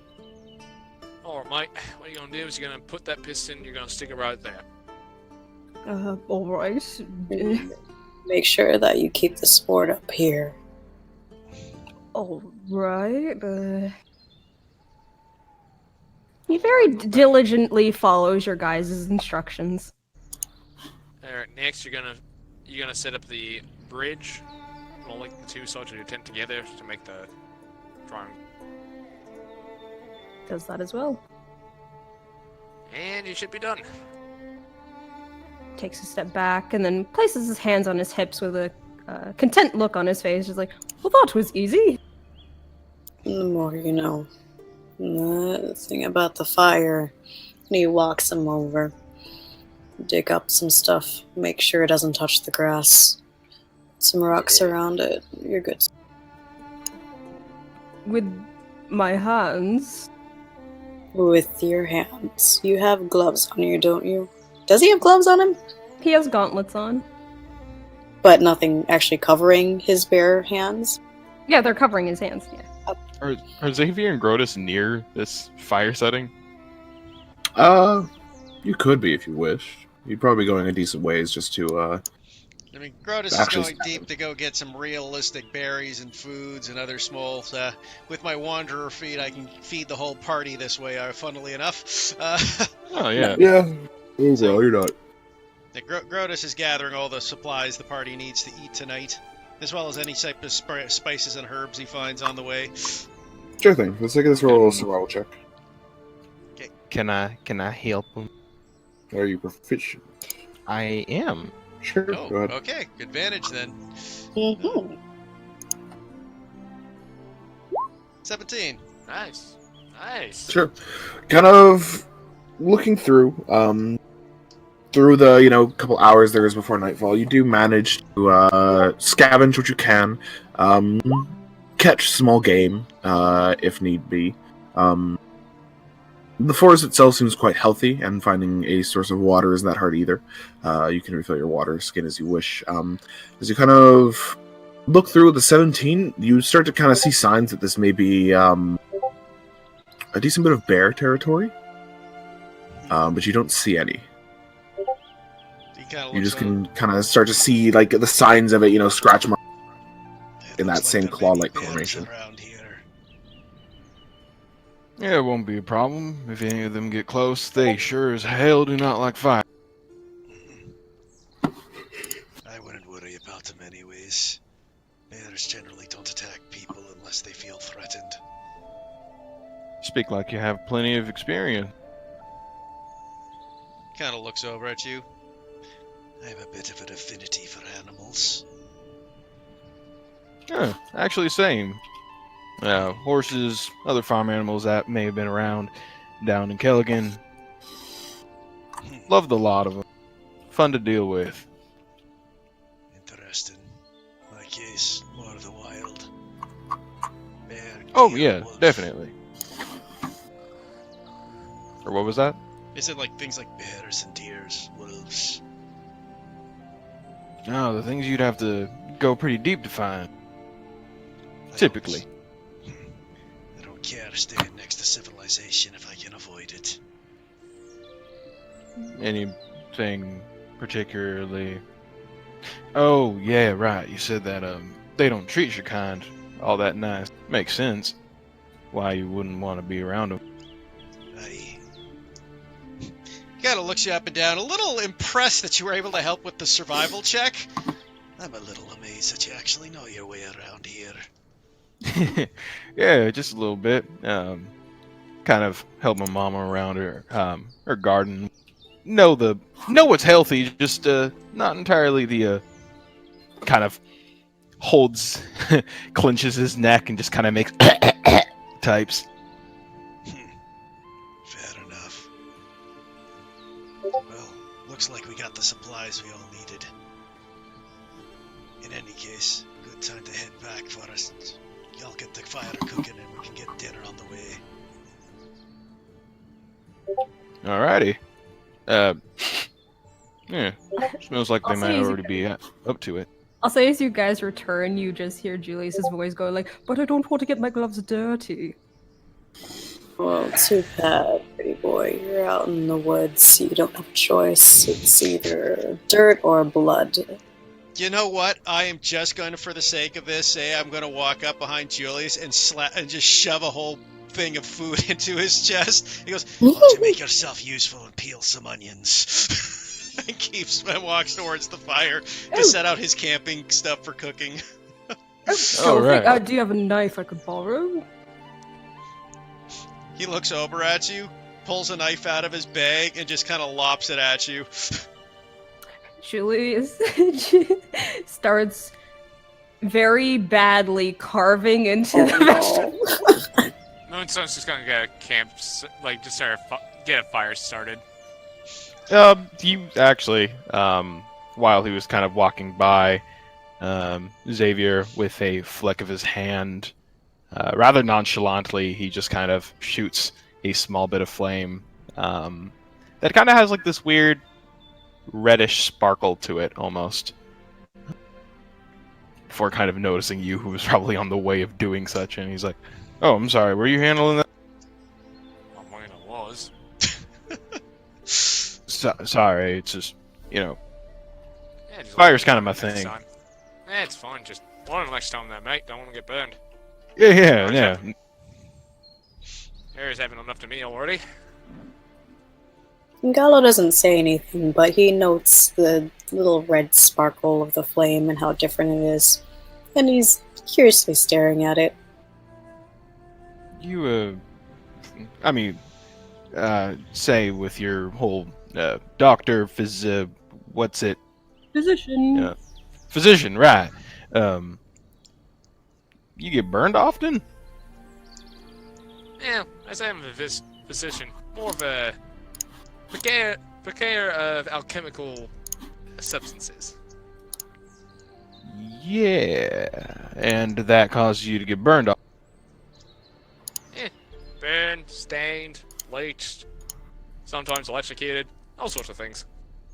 Whew, that sounds like some pretty dangerous business. Keeps me occupied, gets me out of trouble. I suppose. As Just, he- go ahead. As he says that, he's going to actually sit down by the fire and pull out a sketchbook. Well, just I don't know. I guess good luck with the future in that case. And he kind of goes ahead and starts kind of tending to the fire, kicking extra bits and whatnot. Just kind of keeping the fire contained. Meanwhile, Chopping vegetables is easy. There's chunks everywhere. looks over with the massacre, what you've done to it, and goes, stew it is tonight after all. As he pulls out a stew pot. Julius just looks very proud of himself. Starts lopping in the, like, horrifically chunks of the vegetables and fruits he found. He picks up some herbs, starts smelling them, and adds little pinches, grinds them between his fingers. Pulls out a little thing of paprika. That smells pretty good there, Mike. Smells like something my mama would make. As Well, they're was a all cook? starting to get...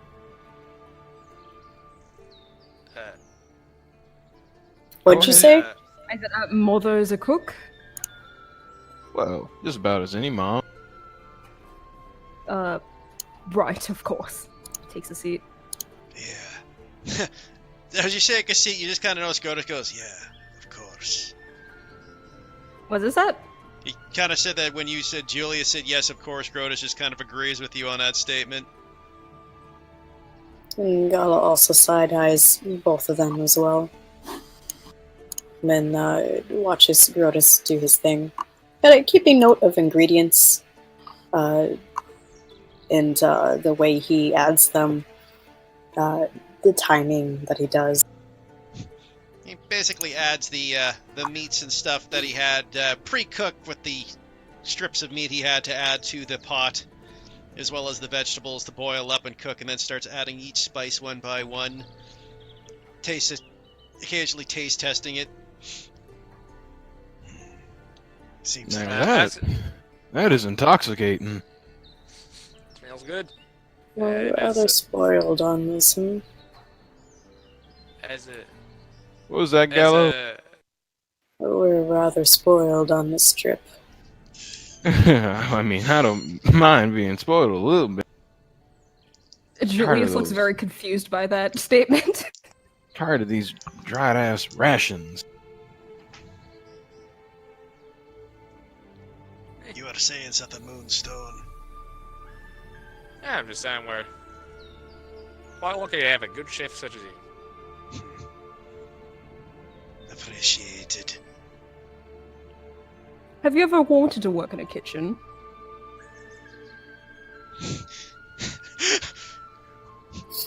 I will say Grotus kind of looks at you for a second, it opens his mouth to say something very vicious, closes it, he goes, no, I've never really had a desire to work in a kitchen. At least not apart from my own purposes. Oh, just curious. You seem rather skillful at the art, so I figured it might be something that you wanted to do. Figure sort of a home cook then. Well, wild cook? Whatever the terminology may be, I ain't too sure. But Grotus, sure as hell, smells good. hey, I learned it from me pa. He taught me how to cook. Huh. I mean, I know a little few things from my mama, but I didn't think so. You good? Never knew my dad. Really? Nah, not really. Why is that? He was never around, I suppose.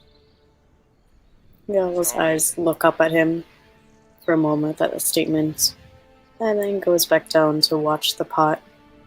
a slight tinge of sourness to his face, but he, again, doesn't. Sorry to hear Julius that, has mate. like an odd look to his face at that too, but nods his head. Sorry to hear that, mate. Ain't no problem. Mama was more than enough company, and along with the rest of the village as well. Big community, was it?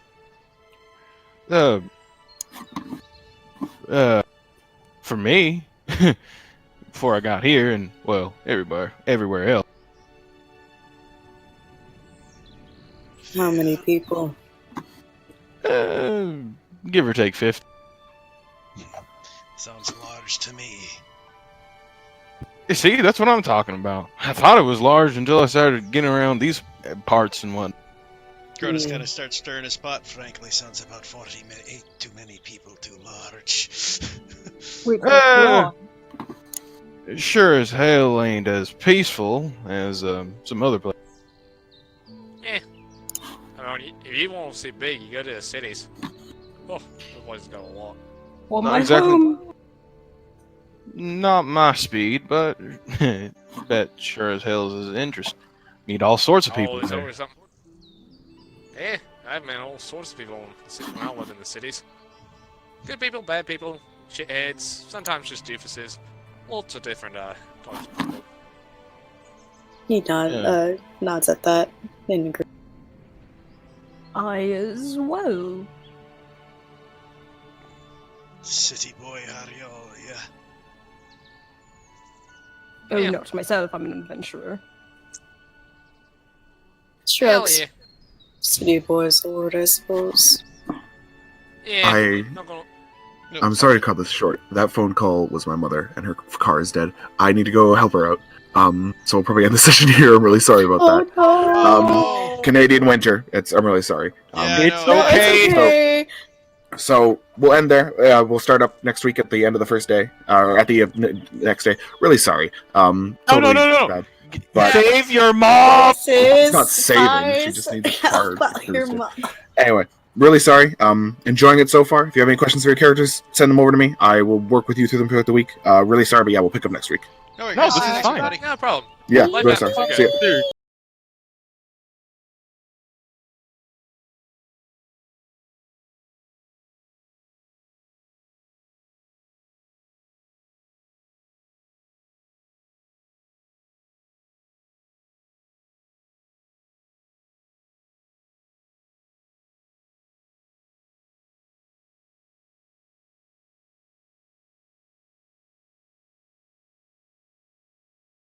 Okay, it's recording again, guys. We can pick up where we left off.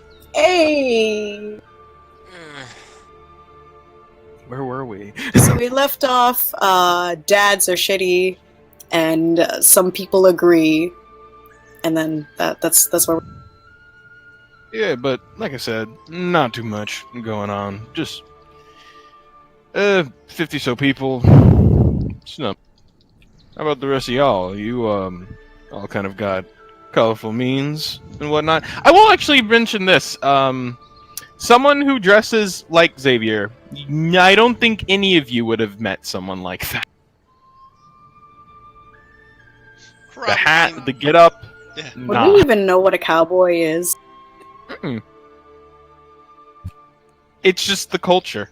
But because Callaghan is so fucking small, yeah. All of you are very new people to Julie, so he is fascinated by everyone. True, but for the city folk, he sticks out like a sore thumb. Gallo raises a brow, and he mentions, you said Callaghan's on the north? Now, near the Ebon Maw.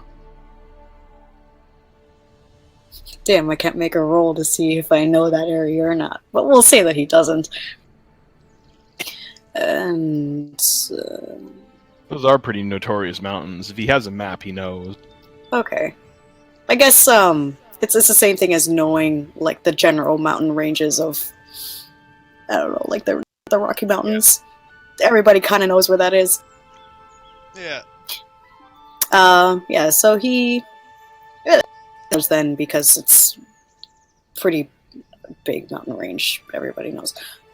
He nods And he asks, so is it on the mountain or are you at the valley of it? Oh, well, no, it's like the area that I have, it's kind of like a little coastal village, right? Near the water, and across from the water is where the actual mountains are. A whole bunch of ports and Yeah, Hmm. so you live near a shore, eh? yep. Moonstone just kind of nods his head. I live near the shore as well. Where might that be? Oh, just a small area up north. Even if I said it, I'm sure no one would really recognize it. Probably not. I sure as hell won't, but I mean, might as well add some names. Perhaps if we come across the name, I'll bring it up. But, Alright. moving on, though, this small place that you're from, what exactly got you into the hill trying to make a name for yourself? Well, small town. I kind of popped out, had these abilities and whatnot, and I thought that after reading all sorts of stories about heroes and whatnot, Again, his eyes go sparkly wide. and hearing all these myths and legends and whatnot of important folk of all shapes and sizes making a name for themselves, I thought, hey, I mean, I've got something for me, might as well try to manifest my own destiny, so to speak. My sentiments exactly.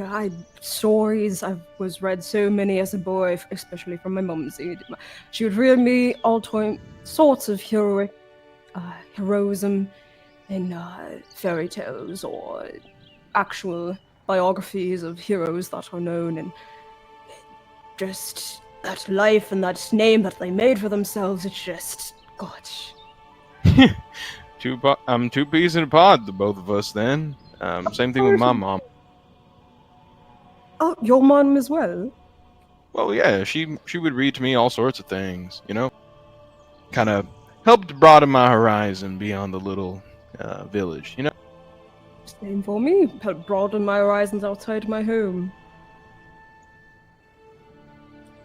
Yeah, well, suppose stepping out, I kind of learned quite a few things aren't exactly like the books, but yeah, even then, still open. You could say that again. You guys chatting at this point. I say at this point, Grota starts lopping up the meal for everybody with the stew. Gallo gives him a thanks and he pipes up and just mentions the world is very different. I hope you're both prepared for the unpleasant parts of it.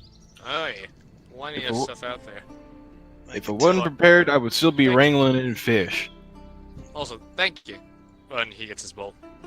You're Smells good. welcome. Yep, thank you. Thank you. What kind of utensils is being used?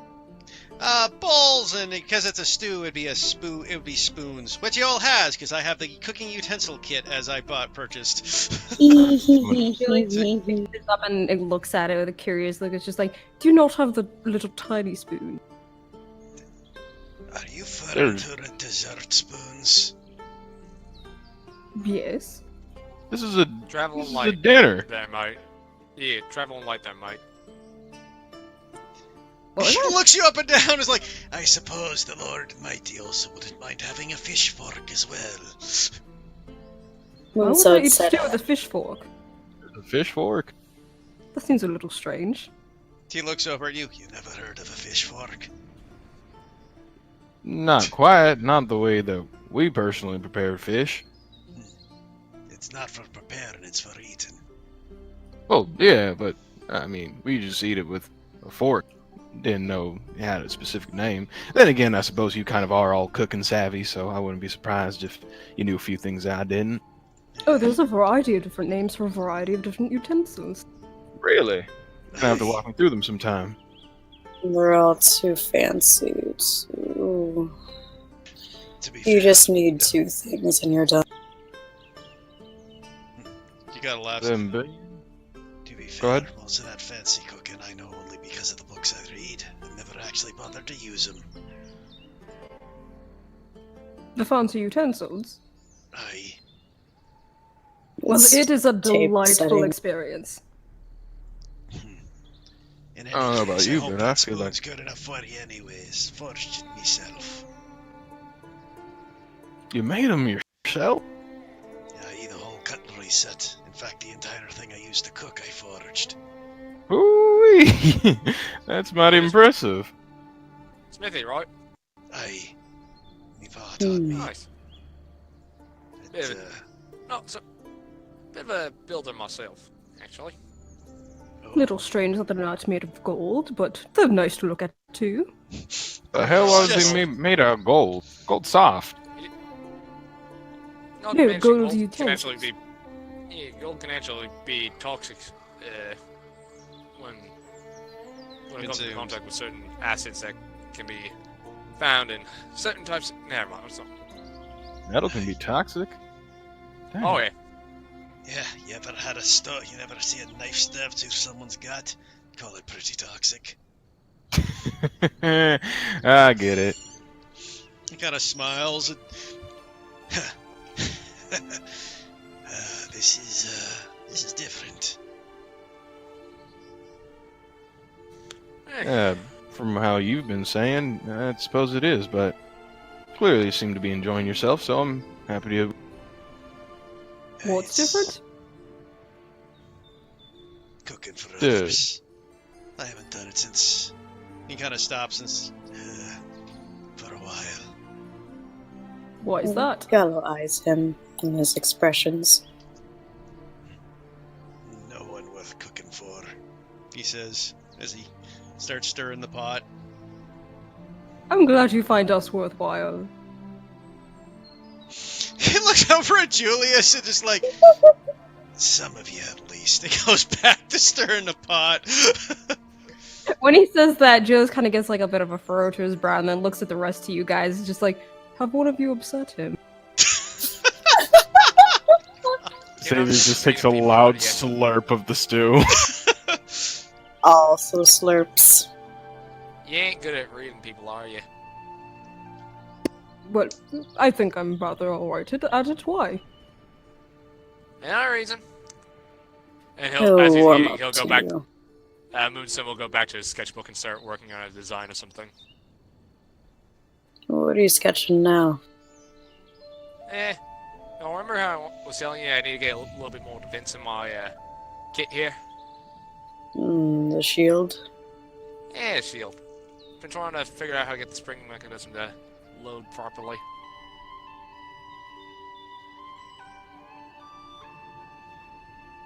Have you got any references? Me as a player, or... Him as a character. Nah. This is kind of a Moonstone special. Something I haven't really seen much of. Not even foldable tables and such. Nah, because the mechanism I'm trying to go for is more of a circular design. The problem is Huh. with the foldable shield, it's gotta be... I gotta slice it up into 10 panels. It's gotta go, it's gotta expand outwards, unfold, and then refold back in to get the structure right. Moonstone Special. Got like a, I don't know, trademark or something? Let's just say I've got a few things in mind that I might bring to market at some point. Huh. Just don't make it do the thing that my arrows do. Like I told you, that one's more of a kink. Gotta buff At it the out. question of that, Crotus raises an eyebrow to you and goes, what the hell do your arrows do? Just about to ask the same thing. Gallo, he sighs and he looks around, finds the nearest tree. You can see and- Moonstone good kind of smirk as he's doing this. Gives him a dirty look before, very gracefully and quickly, takes out his short bow from the quiver from behind, and without taking out any arrows, even though he has a quiver to his side, he pulls at the string, and as he does so, there is a blue. It was blue, right? Yeah, kind of a bluish purple. It's a bluish purple light. From his fingers comes forth a line of bluish purple light that turns into the shape of an arrow. And as quickly as he pulled is also as quickly as he lets go. And as the arrow lets go, you just hear a meow as it hits the tree and then eventually fizzles out of existence. That is delightful. It's fucking awful. You I cannot love it. be serious. Actually, Zaku, you're the only one who can hear it. Oh, fuck. Oh, you're terrible for that, Michael. Aren't none they of the you worst? none of you can hear it, but it meows every time I let go. I'm telling you, Stares the at meow, Moonstone again. it's really more of a whooshing sound. The meow is just something that you hear. It's a meow, you asshole. Hey, listen. Grotus is going to turn to you very inquisitively. You said you don't like being called a cat, but you made bolts that go meow. No, didn't. It just goes wow. There's a difference there, and that's a king. Same difference. And I'm telling. he does a There's little a- twirl of his bow and then slips back in and sits down to grab his bowl again and continue. That sounds absolutely delightful. Also, I think you're missing the bigger point is that I made a bow that doesn't need any ammo. Yeah, that's impressive, I admit, but... Oh, yeah. Yeah, it was a nice and pretty arrow. Say again. Heath. But, you were the one talking, Mike. Or Oh, no. Judah. He was just making a little comment. That's all. Oh. I would say, though, as you guys are speaking, then I guess we'll have Grotus will kind of look it over at you. Goes, anyways, finish eating. I'm gonna go feed the horses. Yeah. Yeah. By the way, anyone got any things they don't want to carry at the moment? I've got some extra space in my toolbox. Kind of looks honest person. Nah, I got just about everything under control. Yes, I prefer keeping my possessions on myself. Actually, I will say one thing too worth possibly noting for your character, there, Judah. When we did go out hunting, Grotus did not grab a single animal. Everything we got was vegetables and fruits and herbs. I feel like there were maybe a few times where he'd be like, okay, spotted one, and he'd like raise fire towards like a rabbit unsuspecting, and then he just sees him picking grapes, and he's like, huh, oh. It's probably... So, do any of you others happen to have some curious little trinkets or inventions on you?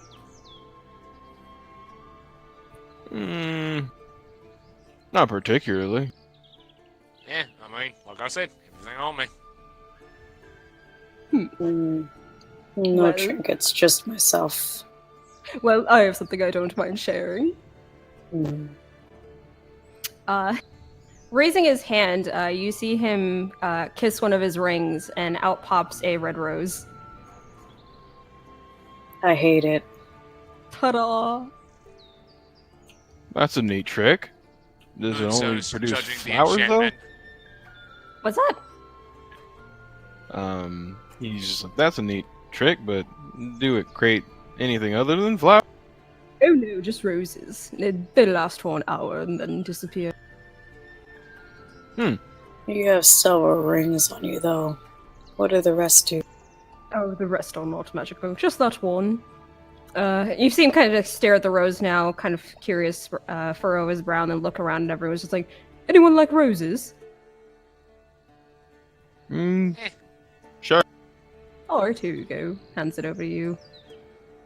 Immediately after grabbing it, he kind of inspects it a little bit, and then, if flammable, his eye flashes just a bit as it begins to burn.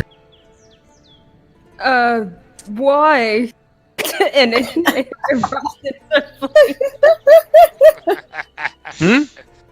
No, he looks, and he looks at you, kind of unsuspecting, and then looks back at his hand. He's like,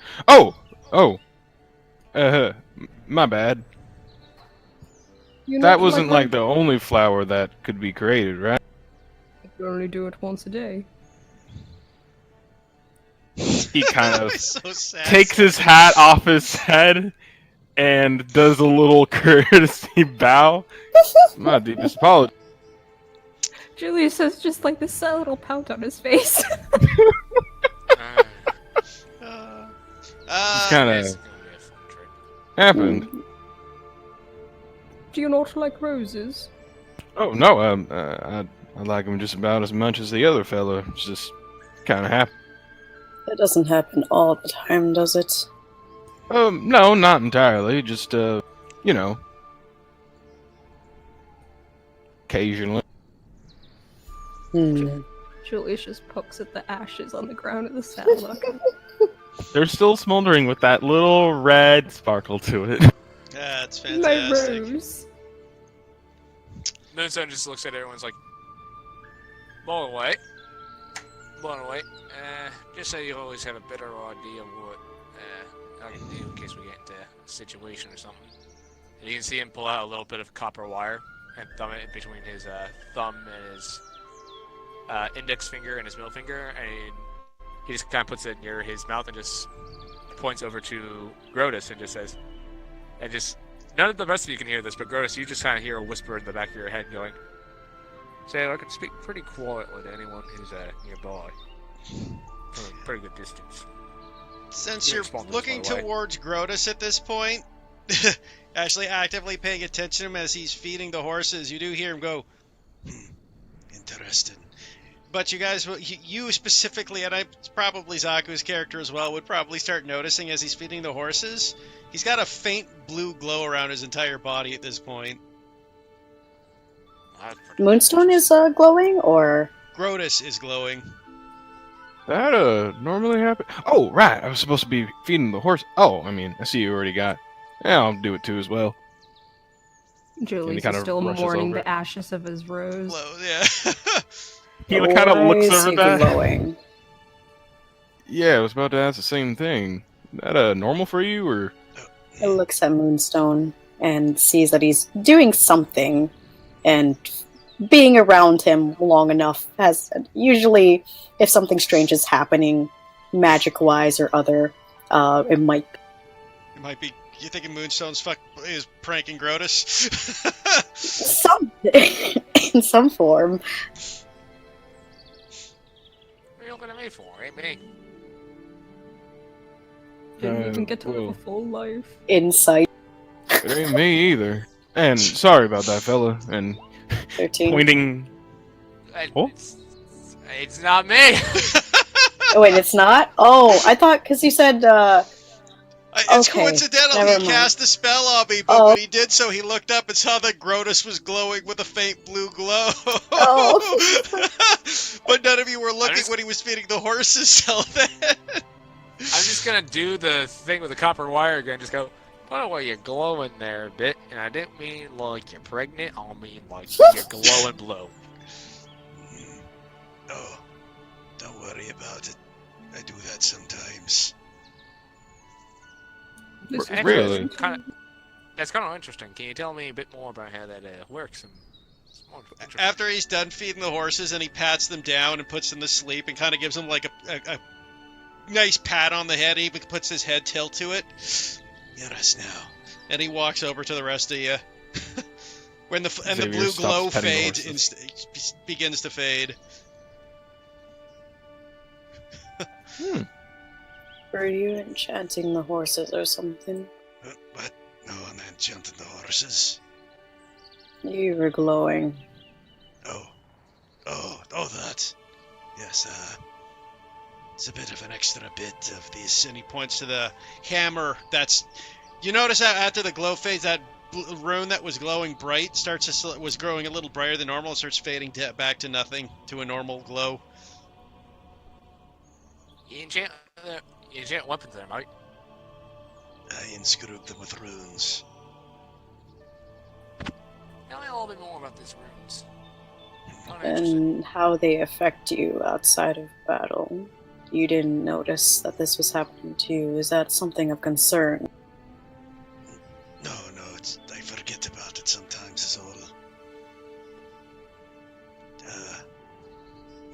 He looks at each one of you kind of in thought.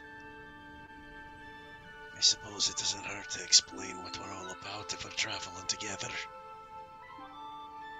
Julius gives a little sniffle and looks towards you guys. What are we talking about? Julie, Here. Grotus looks over at Julius, goes, "What happened to him? Someone looks like he kicked his puppy." Well, more Burned his appropriately, burned his flower. Yeah. At that moment where he says, "burnt his flower," his eyes kind of go like, "What the fuck?"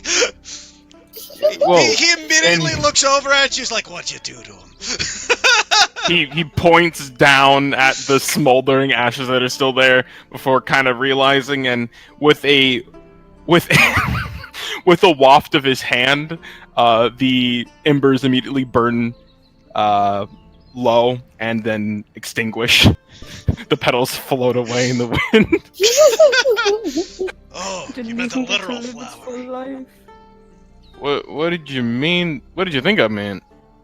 You know what? Never mind. You see Gallows smirk at that. And Julius stands up, still pouting. What's this about glowing? Oh, it's part of my abilities. I do it. It's part of my rune magics. Oh, glows you're magical sometimes. as well. A little. It comes from the forge. Does it react to any magic? I don't know what you mean by that.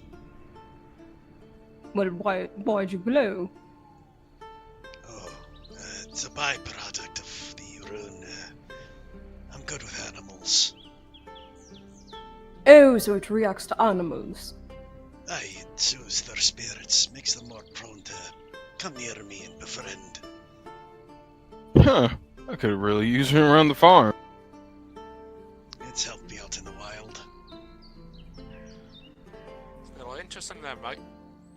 At that point, actually, I'll say for just demonstration, Grotus will go, one moment. And he takes a nut out of his pocket, wanders over to a tree, and that blue glow starts coming up to his body again as he summons a little squirrel comes up to take the nut out of his hand. Actual Disney princess. Huh. That's... You know, Groden,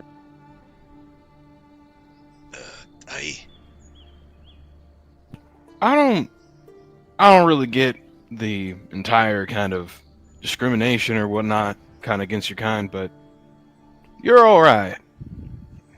I agree. You're sort of like a princess, a big scary princess. At that, just because I can at Moonstone this just point, looks at him.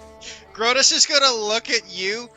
I dare you to say that again. And as he does so, you notice that the blue glow vanishes from his body and something else occurs as his emerald green eyes all of a sudden take on like a blue fiery glow as he just glares at you with an increased intimidation effect because he also has advantage in all intimidation rolls. Say what again? Oh, the princess thing. The scary part. Oh, I'm sorry. Listen, you two. Pardon me, Grotus, for explaining to them, but orcs and in turn half-orcs do not have a good reputation. And by that I mean they have a violent one. I suggest you keep away from that vocabulary. Oh. In I'm sorry. Correction. Big, charming princess. in accented, kind of functional dwarven, he kind of goes ahead and speaks quietly over towards Grotus and is just like, "Be easy on him. He's kind of only got one oar in the water, if you catch what I'm saying." I won't even give him that. What is everyone saying? Fair. He kind of calms down. You notice the fiery blue eyes kind of settle back down to his normal green. Gallo leans over to Julius and he says, "They said take it easy on you. You're learning Learning what? life." Learning. How does that work? You either learn by taking in information or you learn the hard way. But what am I learning? I'm very confused right now. You're learning how to. You're learning how to be good around people, mate. I'm wonderful around people. You're really not. What? I've been wonderful to all of you, have I not? Yes. Intention Yep. versus Now- action are very different. He kind of crosses his arm and tilts his head with a curious furrow to his. Have I insulted the lot of you? Yes. Not me, but there are a few choice words that you said earlier that could have been missed. Like what? Well, calling big fellow over there hell. I Kinda- apologize for that. Well, yeah, but that's just one of the examples. Calling that fella over there a cat, it's kind of... He kind of scratches the top of his head. Not nice. Oh. He turns to look at Moonstone. I'm sorry, did I hurt your feelings? It's a little offensive there, mate. You wouldn't want me calling you a monkey now, would you? I'm too pretty to be a monkey. There are pretty monkeys out there. God, that is not the Tilts- stuff that you. Slowly tilts his head and turns towards you, He gives you all a shit-eating grin. turning back to Julius. Shakes head. Anyway, same principle with me and a cat. I'm sorry, I did not mean any offense by it. If I caused that, I do apologize. It's good Does to he seem genuine? apologize. What's that? Does he seem genuine? I guess you incite it. I'm insighting that. Yellow pipes up. It's good to apologize, but you understand to not do it again. Yes, of course. I'll make sure not to. 1 second. Do you understand why you shouldn't? You believe him? Cause it was rude? And why was it rude? Stares at him. Cause he's a tabaxi? There you go. Gallo, you sound like my mama, not gonna lie. His gaze slowly looks over to him, and his face says, like, you want to say that again? Wouldn't he be more like a dad? I mean, I was more so likening the usage of the words and whatnot, kind of teaching him a lesson. What, did you not hear me? Oh. I guess that is sort of how that works. It's either he learns or we lose one of our tanks. Well, I ain't against him. I'm just trying to reason. I mean, as another feller who ain't exactly too versed around on people, thought I could maybe throw him a bone, so to speak. I really am good with people, though. It's just I'm not used to being around commoners. You're used to nobles, but that's not everybody. Exactly. Well, either way, I can take up that front. Either way, where I come from, small little Kelligan, everybody's equal. Well, of course, everyone is equal. Well, your first impressions didn't leave, at least me, thinking that you thought that. Oh no, everyone is absolutely equal. I mean, I'm a little extra amazing, but everyone is equal. Well, You immediately started evaluating us based on our race. I mean, even then, you kind of pointed out, I guess, me being human, but then immediately kind of discounted that and started moving on to the other. Well, I didn't mind it. Oh no, it's just because I'm not used to really speaking to people outside of a certain race. Kind of got a close circle. Which, I mean, I understand. I suppose the only difference is that, Fishing Town, there's a lot of trade and whatnot that kind of goes down, so I've seen a few, but ain't too much. Very Your true, case boys. sounds like some closed walls. Odd look kind of comes to his face at that. He then kind of shakes it off to instead give Moonstone a bit of an apologetic smile. I really am sorry if I caused any offense there. I'll forgive you. But what are the wise? I wouldn't go talking to people and mentioning the race right in front of their face. Comes off as snobbish and rude. I will keep that in mind. He kind of crosses his arms again, tapping his foot, just for a little curious furrowed his brows. Is there anything else that I've done? Gala looks at Grotus. Grotus just kind of goes, ain't worth mentioning.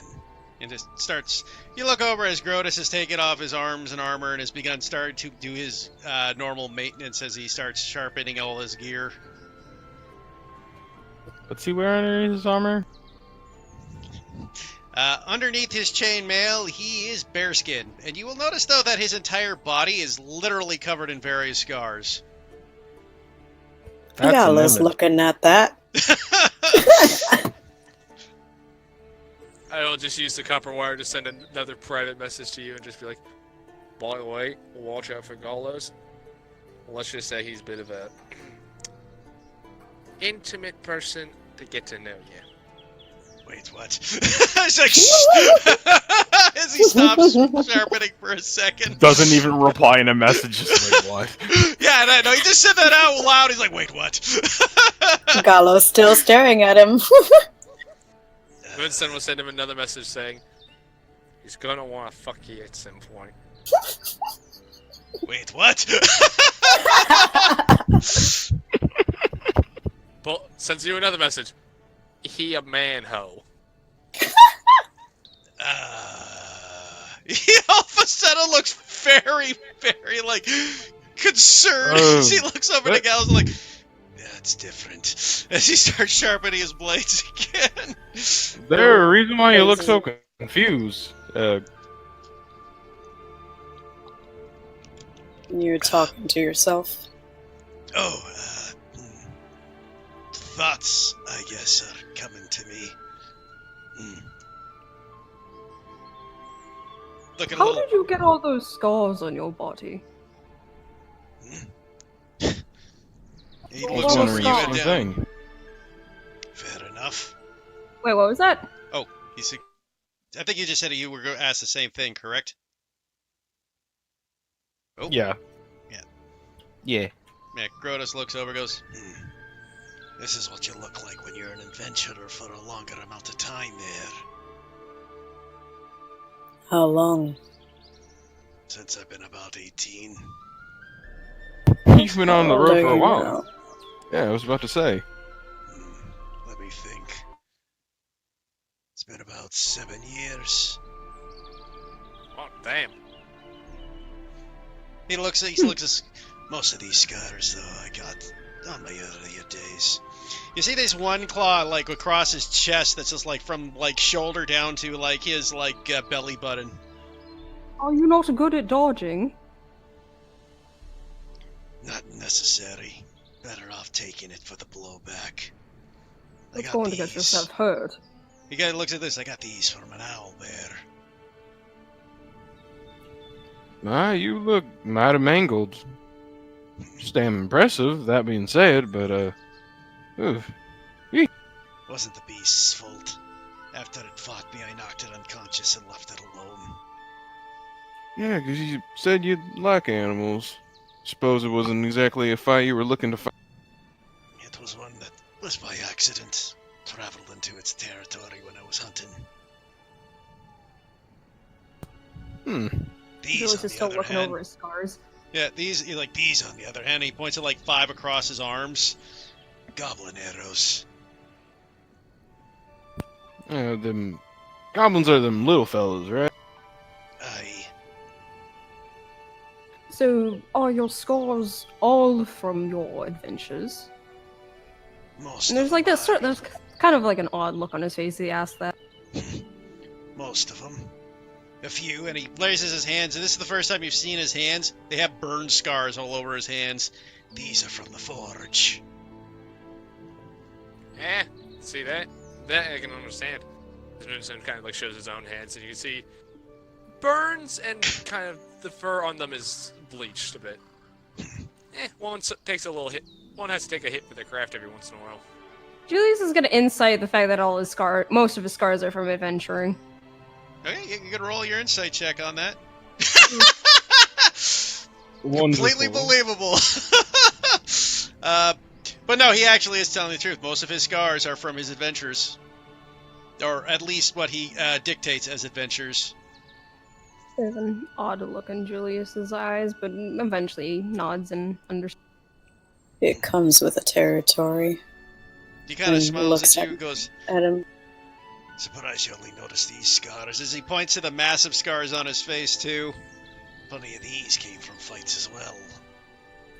Yeah, notice these, but but Lord, man, you gotta kind of gives him a good check on the shoulder. Got a lot of. Oof. Again, do you not know how to dodge?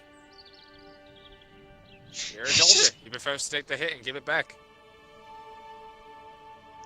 He looks over at Julius, he goes, dodging might seem easy. Try dodging when you're surrounded by 8 goblins at once. Is you it can not run doable? over a couple of them. Take it be difficult. I'll just introduce him to a little. Well, I'll just introduce him to a bit of nitrogen. Mixed with some hydrogen. Probably the worst scars I got, though, were recently. I fought a giant lizard man. Oh, why did you fight one? He came at me. Probably Yep. huge. Bigger than that one, even the halfling was traveling with. Barely made it out of that alive, to be honest. You know, you kind of sound a lot like them heroes that I've been reading inside of my story. Gotta scoffs Exactly. at that. I Never fight heard to of an orc survive. hero, but could always be the first. Kind of looks Julius a bit down and goes, I don't have a lot of interest in being a hero. Well, you sure do got the makings of one. Exactly. You've been through a lot for someone who's, what, 25? Aye, that's my age. Oh, How old is everyone here? 26. 24. 22. Oh, you're wait. the youngest. Well, we still have to hear one other number. And as for Y'all ain't.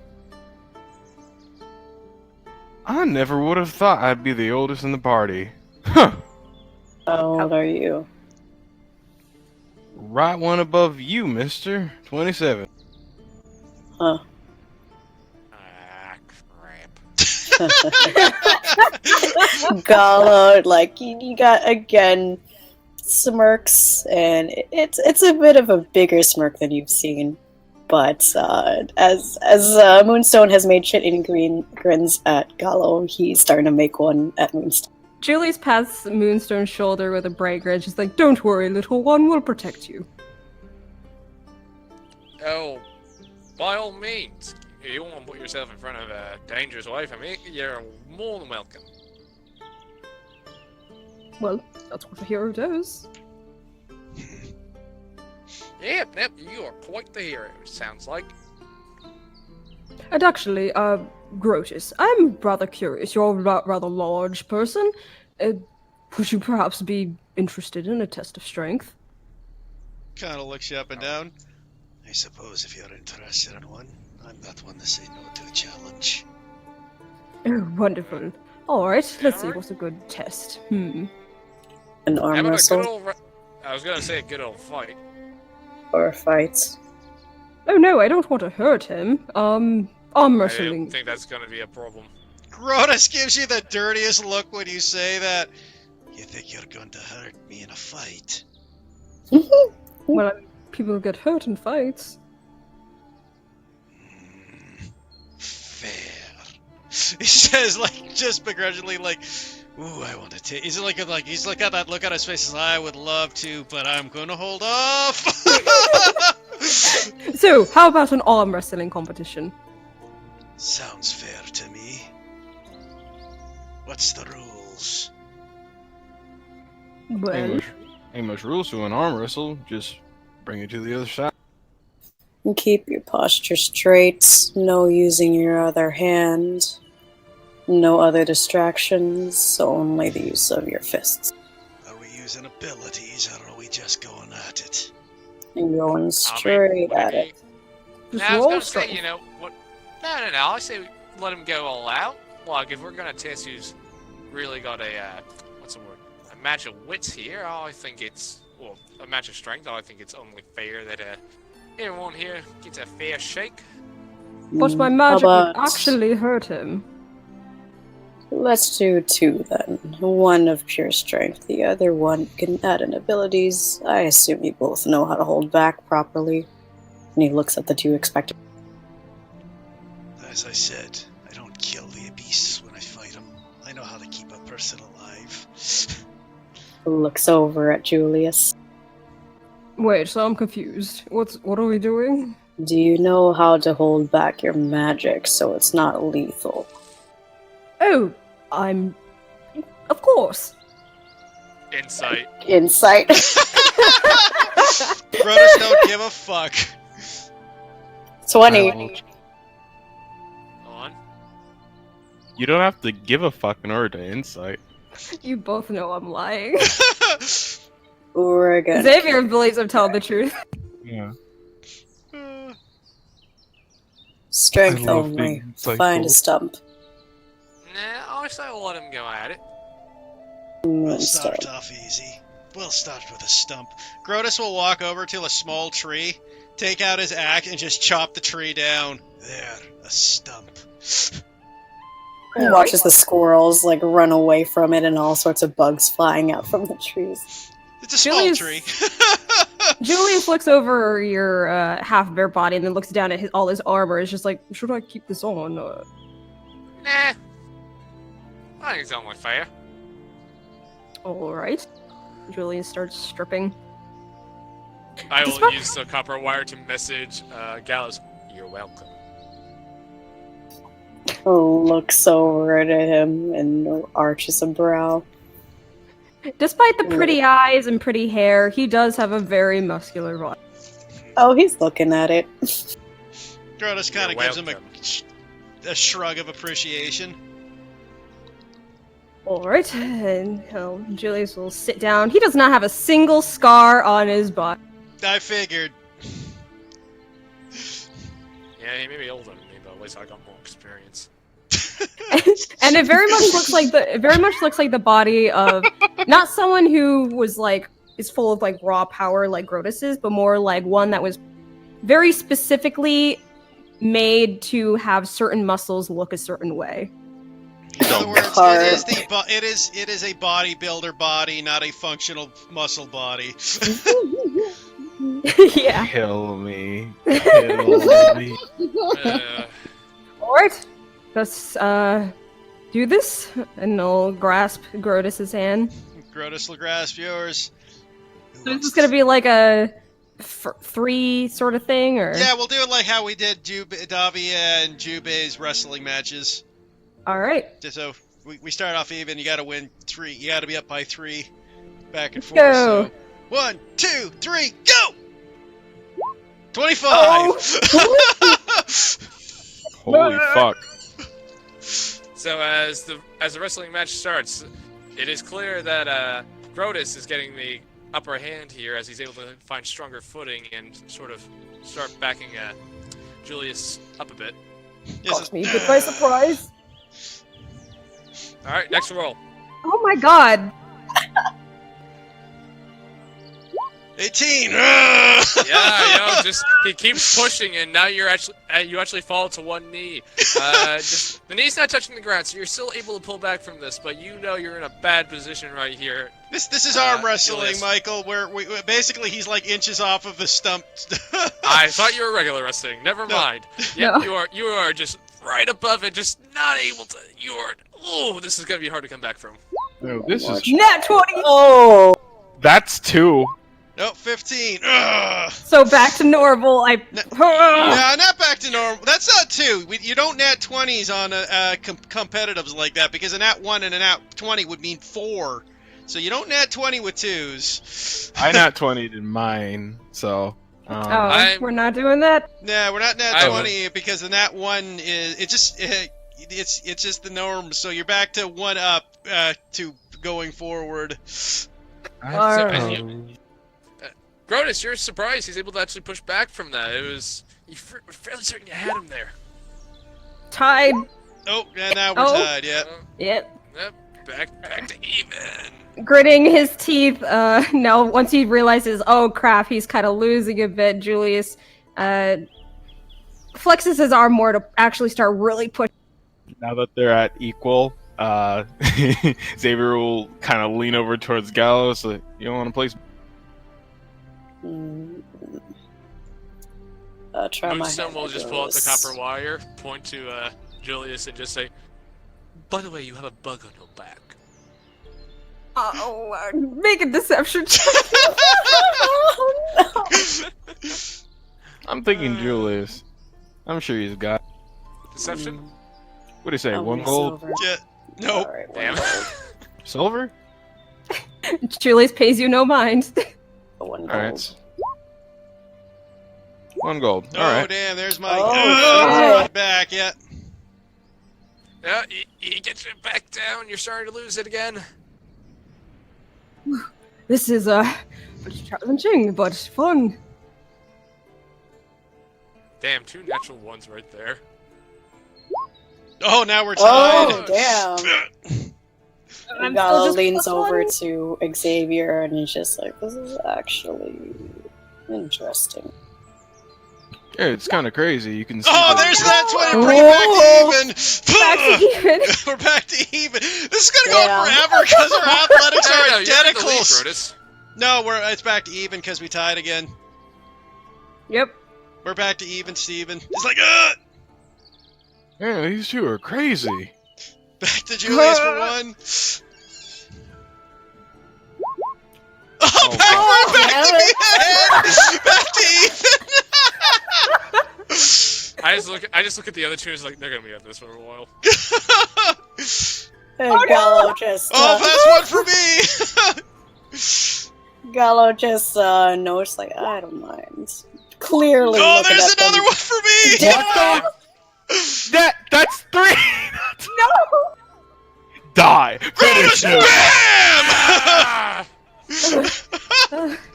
That's The Grodus one officially. Yeah, Grodus won officially. Oh wait, yeah. He Gallo opens his hand. with Honestly, a don't good let him out. with a good-natured shake and with a gold in the middle of his hand, he just kind of gives it to him. Julius wipes the sweat off his brow. Well, I admit that was harder than I'd expect. Whew. All Guess that right, was a now- rather good challenge.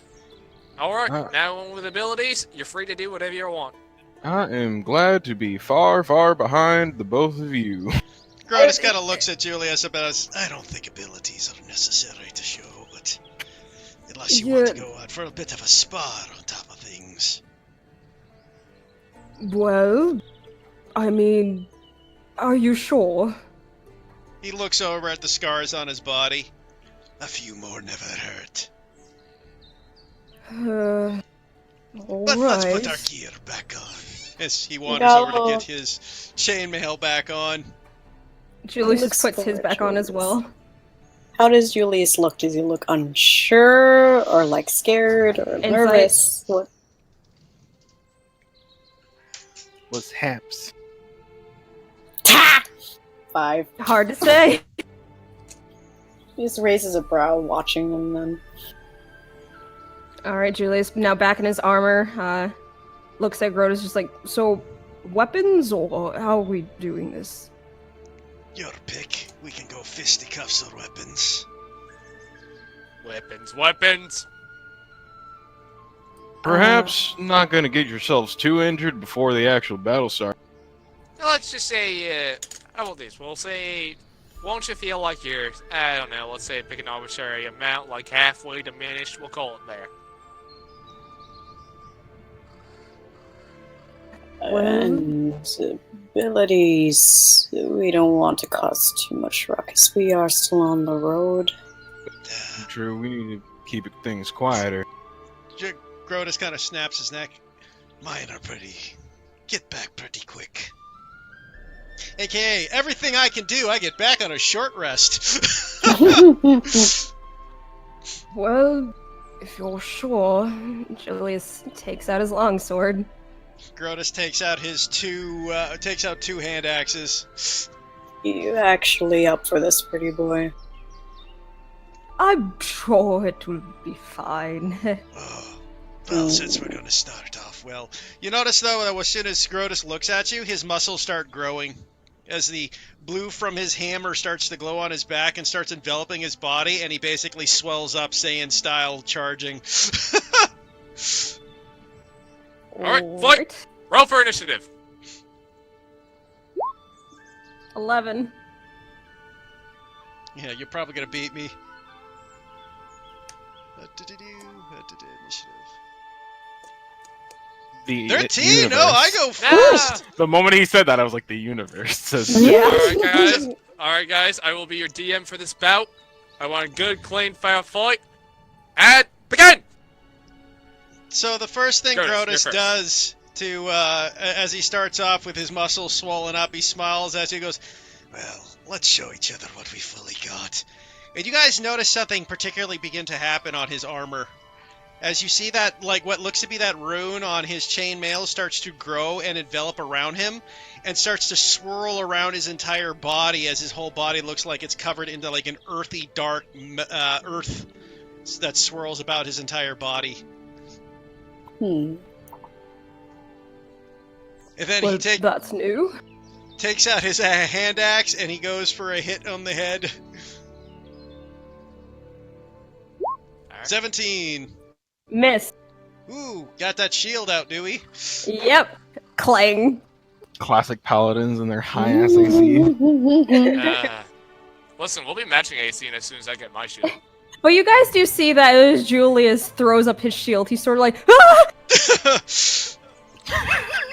Oh boy. And he's gonna go to swing his longsword.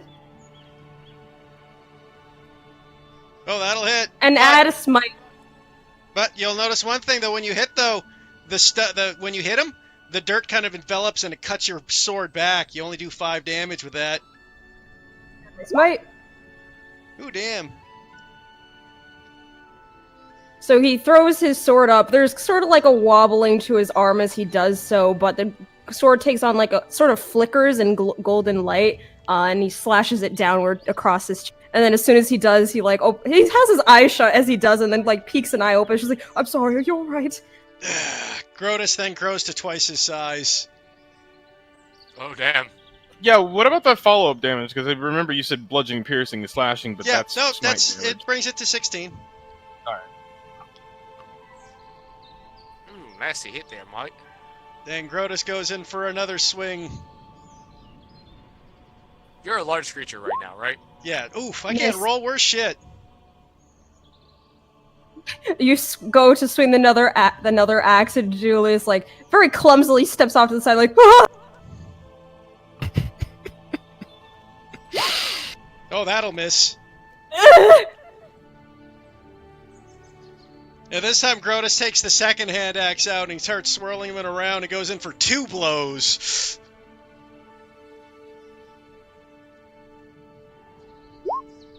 Ah. God damn it! I can't fucking roll above a 10! Damn. Yeah, every single time Julius is like, goes with a sword. That'll miss. Grotus goes in for his 2 attacks again. So Julius is a screamer. Good to Jesus. know. I just go over to Gallows and just like, we ain't wanting them to anything we like to do. Oh, that's definitely a miss. Also, what did Mickey, Moonstone as you- say? Hold on. Julius, as you go to swing your sword, you just like bury it in the earth and have to spend some time pulling it out. It'll probably cost you your bonus action next time to get it out of there. What? No. Get out of here! Hand axe. Phew. Oh! Oh! Actually, let me double check that crit. That crit is wrong, actually. Hmm? What is it? How much is it? It's supposed to be 2d6 damage, because I am an orc, so I get an extra d6 on top of my crit, because I do 1 extra weapon die anytime I critical. No. Interesting. So, finally, with a mighty hit, Julius, you feel this immense strike hit you, going past your armor and That's an extra severing a one. few chains. So You that's end up 10, taking 13, hold on, 21. 22 points of slashing damage as this axe just rakes across your chest, leaving a horrible gash. How's Julius looking? Still up. Action Barely. surge! Knocks Calling it. back, and immediately Julius is just kind of shaking a bit. All right, I'm calling it. What? We're still going. We're going down to hit one. again? We're going down to 1, aren't we? Yeah, we're No, gonna we're drop. going down to. I thought you We're were down going to down to half. Yeah. Oh, Because wouldn't we it? still have, we decided half because we still have a mission tomorrow, so we're not going down. Oh, wouldn't Grotus have hit half earlier? I would have had just 1 above half due to my resistance. 1 above half, yeah. Yep, So- he's Kind of All right, locking so- eyes with So Moonstone. Julius gets knocked onto his ass, then immediately drops his sword, holding his arms up and just shaking. Yeah, but like while Grotus is approaching, Xavier kind of locks eyes with Moonstone and raising his hand at the flames, he causes the fire to kind of break in between the two of them to kind of signify a stop. Where does that flame go? Oh, it's very contained. Grotus looks over at you and is, fine. As he watches mighty form shrink down to its normal. For a while, he was standing at 13.2 feet tall above you. Amazing. I Julius call the winner is- of this match, Grotus. Julius is Congratulations, still Zach. in defensive position, sitting down, just like eyes shut really tight, like he's gonna get hit again. Julius, the match is Gallo over. goes over in front of him, and he kind of gives him a small nudge with his foot. It's over. Get up. Peeks an eye open. It's over. Don't tell Yeah. me this is your first fight. No, of course not. Like I Is said, it? I fought a creature before. In A Hi. Grotus is gonna look down at 10. the scar across his chest that you hit him with that holy smite, and he kind of smiles up at you. Goes, "That was a pretty impressive hit." Fuck. It's not really worthwhile unless the opponent screws down. He stands up, He kind of still looks shaking up a at you and lot. smiles. Wouldn't have worked. We orcs have a bit of a resistance when it comes to being knocked out. Also, he nat 20'd his deception, so you guys believe him. Damn. Well, either Again, way, Grotus you I have your really first doesn't scar. care. Moonstone does not need an insight check to know that you're bullshit. Yeah. That is not entirely true. I would say Remember- Grotus would pick up Julius and go, "Well, maybe you're not totally worthless in a fight after a hit like that. Be careful, though. A couple other blows can really wreck a person." Yes, of course. He looks a little confused, though, with you helping him back. Grotus Yeah. respects someone who was willing to go up against him in a fight, especially someone who actually did some decent damage to him. Gallo, he gives Julius a strange look when there's surprise at being helped up. but continues watching him, his tremors, and keeping an eye out on his body language. Make a perception, I guess, or insight. One of those two. It's inside. Alrighty then. He's not really looking for anything. He's just kind of watching him. I guess just visually, Julius kind of has his eyes on the ground. Still a bit of a shake to his hands. Yeah, well, in that case, Alexander. Saying that right? Who? Xavier, sorry. Yeah, what? You want to go for a bit of a spa? I mean, I can. Ain't too much of a reason to. I mean, nobody likes getting burned. I've been in frustrated enough flames in my life. I'm sure I'll be fine. Who will the forest be fine now? That's exactly what I'm saying. Yeah, I'm sure. You think you got a handle of it. Trust me, I will happily sit out of this one. Firefights with me don't typically end up very nice. Yeah, alright. Especially inside of dense forests. Even if we are on the outside. Alrighty then. I will point out, though, fun fact is when my character crits, 31 is his max damage, so... Jeez. That It- knocked me out. Julius kind of just steps off quietly to go tend his armor. Which now has a rather significant dent in it. Alright, let's call it a night then. Eric. Gallo, just a note as he finishes the rest of his soup, since he's been on and off of it with everything that's been happening. He puts his silverware next to each other. Oh no, it's a one spoon. Yeah, he puts it very nicely on top of the bowl, right down the middle, and he hands it back over to Grotus, and again gives a nod of thanks. And as he's walking away, starts pulling off his armor. Just has a white tank underneath. Moonstone looks- will actually head over to where Julius went off to. You said you had a white tank underneath? White sleeveless shirt. Yeah, a tank top. Yeah. I got you. Yeah. Yeah. That's what I figured you were talking about. I just wasn't positive. With that, Xavier actually goes ahead and walks over and turns the bowl to Grotus and says, "Thank you, that was a really good meal." But you will notice that the entirety of the bowl is seemingly clean, spotless. Grotus kind of looks over and smiles. Glad you enjoyed it. Yeah, he Moonstone just- will head over to where Julius is, by the way. Alright, he's sitting down, tending to the dent on the front of his armor. You get that, mate? Oh, yes, of course. You looked all shaken up back there. No, not at all. It probably just looked a little weird from off of those sidelines. Moonstone just cocks an eyebrows like, heroes often do things despite the bravery, despite their fears, right? It's not a weakness. I wasn't scared. You look pretty shaken up to me. No. Come on. Gallo on the side is just shaking his head.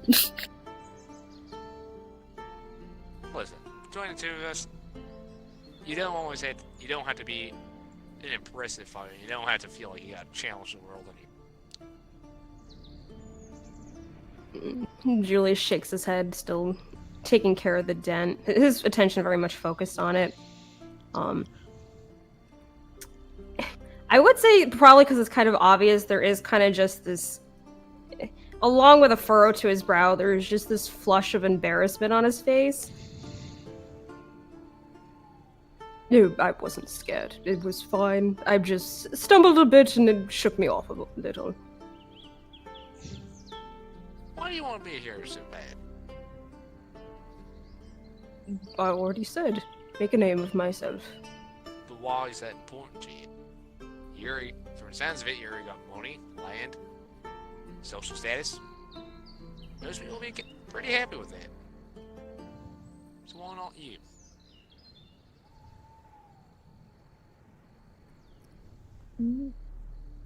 Well, well, yes, I suppose that might seem like a lot on the outside. I've got 2 older siblings. Quite amazing they are. Well, 1 now, but quite amazing they are. Rather good at everything they do. I'd like to be like them. Moonstone just kind of gives a bit of a smirk to that. So what? What are they like then? Heroes, you said?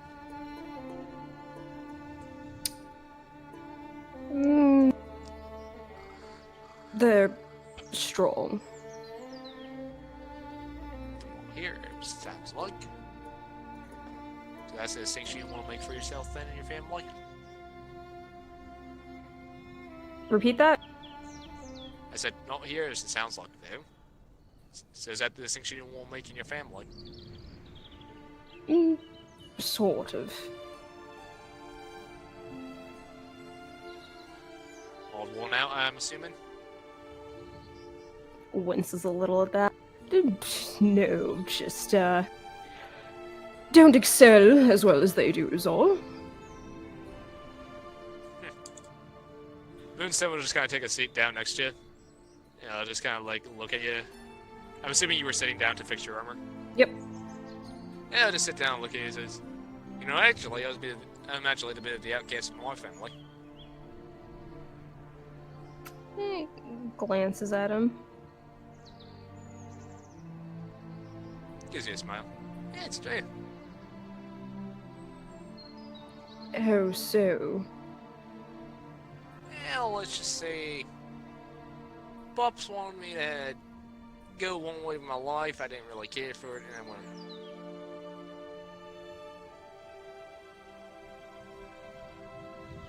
What did he want out of you? Not really important. What he wants isn't exactly. It's not important. And he's very upset that my interest in align with his.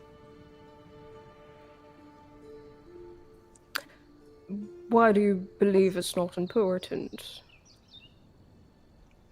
Because he's an asshole. That makes Well, it okay, not well, he- important. He's an asshole. Why would I care what he thinks? Why would I care what he needs?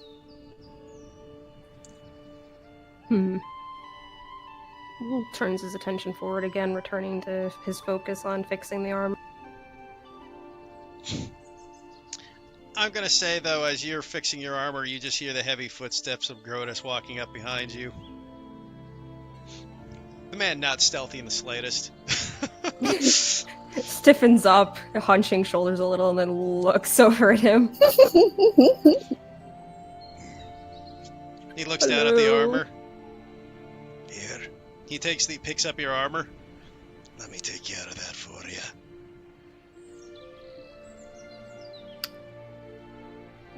Kind of a look of surprise comes on his face at that. I mean, you don't need to. I'm the loser in our little verse battle after all. Kind of smiles at you, goes, fair enough, but there's no losers and winners in a fight like that. You learn something, right? Learn something. Kind of looks at you. It's experience. Remember how I said most of my scars I got from my adventuring, right? Yes. Well, there's a few exceptions to that, besides these. As he looks at his hands, my dad used to beat the living crap out of me back when he was teaching me how to fight. See this look depressed, this little slight smile on his face. You know, I never did beat him. Not once. Do you mean sparring? Oh, aye. There was like a flicker or something in his gaze, but it kind of relaxes a bit at that after me. You see, me dad always taught me that the world wasn't gonna like me much. Had to make me tough. Had to make me strong. And you know what? Every time I lost, I got a little closer to beating him every time. My dad used to say something to me that might help you there, Julius. You What's don't that? learn nothing from your victories. You only learn from your losses. Mm. And what if you keep losing? He kind of chuckles. Then you keep getting better. Hmm. Do you have a history of losing then? Of course not. I'm usually when that time was a fluke. Moonstone cocks an eyebrow. Alright. Gallo is off to the side by his tent. He is eavesdropping, and he shakes his head. Grotus kind of takes his armor, takes out his smithing tools, and just starts fixing the dent in it for him. Julius watches very curiously. You know what? Listen there, Mike. The world can be hard. Although, I found that it's a little easier if you work and do things that for yourself rather than for others.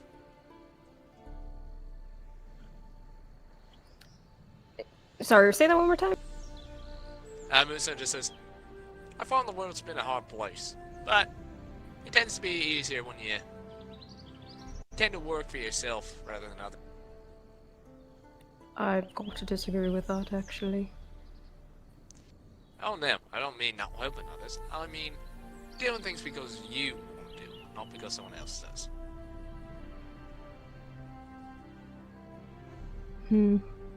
Well, I'm here making a name for myself, so that's a start. Yeah, as long as you're doing it for the right reasons. Ugh. And he'll stand up, crack his bones a bit. Alright. By the way, Gortys, Oh, aye there. you ever get the time? I brought you some materials. Could you actually forge something for me? He kind of looks around. Well, with the proper forge, I could. Obviously can't do it out here. Oh no, I understand that.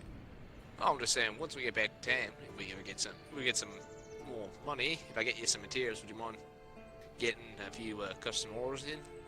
I suppose if that's what you need, I could definitely do it for you. You good with more intricate sort of things? Depends on the intricacy. If you're looking for etching or stuff, you're probably looking for someone else. I know, I could do etching.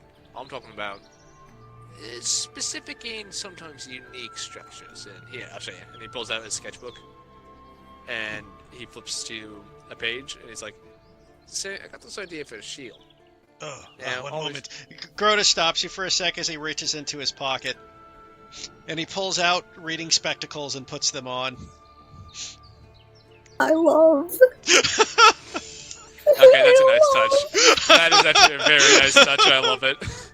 He's like, well, you see, and he kind of like pulls out a pencil from, that he has like a little from his pouch that's kind of like tied to his hip. And he pulls it out. It's like, all right, well, you see, I need a few pieces designed in such a way that when they fold in on each other, they don't scrape each other too badly. Like you see here, and he kind of like, and it shows you, and it, what he's showing you is what he's showing you is this design for a shield that kind of folds in on itself, so it's easier to carry and it kind of can rest on the arm. With Yeah, Grotus kind of nods his head in thought. Have you ever thought of maybe lining out the metal with a non-friction fabric that might be able to make it move more smoothly? The problem with that, though, is that the fabric's going to get warmer over time and start getting caught in the more delicate mechanisms of the device. If you enchant the fabric, though, it should resist all type of a minor Problem is enchantment that- would fix that. Yeah, but the problem is that's kind of expensive, and I don't want to spend that too much money on it. I know there's a way to design around the problem. Xavier will lean on over towards Gal, and it's just, you got a single idea as to what they're saying right now? It goes over my head. I have a general idea. Good, Says so we're not while the only taking off the one. rest of his armor and all his pockets and stuff. And you notice that he folds them pretty neatly into his tent. The cloak is folded. His pouches are neatly placed beside them in a sort of circular way. Everyone's suddenly shirtless. God damn it. Hey, I still got all my clothes on. Technically, yeah, You never Gallo don't still have has clothes on. Gallo is still has his tank top and pants. Alright. Well, he just kind of... You, notice that, typically speaking, whenever a conversation or something's going on, you typically don't have too much to say. You kind of always stay in the background like that. It's usually better for me. Yeah, there's nothing to say, don't say it. Yeah, I suppose. I mean, I stood out of this because I ain't too keen. I'd like to learn maybe later, but as far as it goes completely over my head. Well, when you're like me who deals with people for the job, it tends to tire you out, per se. You meet all sorts. Not all of them are fun to be around, but you put up with them. So when you're out of the job, as of right now, you rest. That's my case anyways. Met some pretty nice folks so far. Everybody here seems to be, well, at least good-natured. And he kind of looks over towards Julius. Julius, all the nerd talk is happening. Julius is just kind of staring up at the sky. Gallo quirks a brow at him, and he says, good-natured. Sure. Well, you think there's more? There's more. I'm not saying he's otherwise, nor anybody else here. I agree. But there's always more to people. Nothing's ever surfaced. Taking the hat off his head, he kind of scratches the back of his the back of his head, the back of his hair. He's like, yeah, I guess you're kind of right. I mean, I ain't known too much people like that. At least from things that I've read, there's always that kind of anti-hero keeping things on lock. Slicker and owl shit typically, but I mean, even then, they're still good. I don't know about you, but I consider a man by his actions. Sure, I'll agree with that.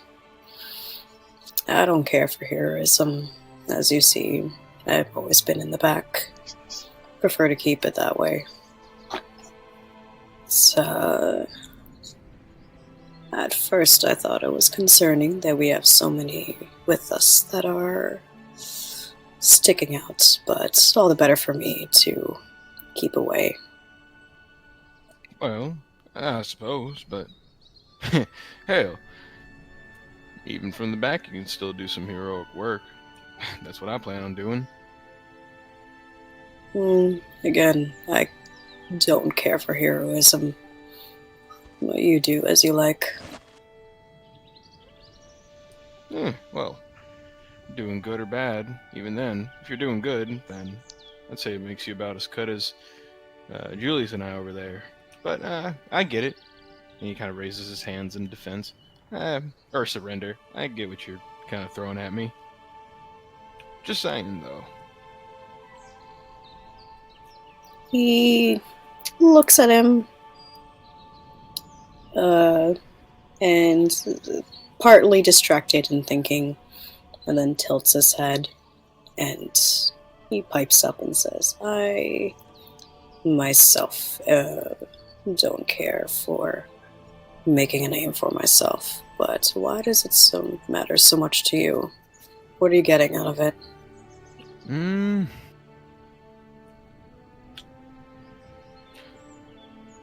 Say, Gallo, you ever looked up to someone? Not really. And he says that, and he seems to mentally pause, and he thinks of somebody. But in regards to the question, he shakes his head. No. Well, for me, I've always been, small town boy and whatnot. Ever since I was a boy, all the way to town. In my 20-somethings, now with a group of strangers.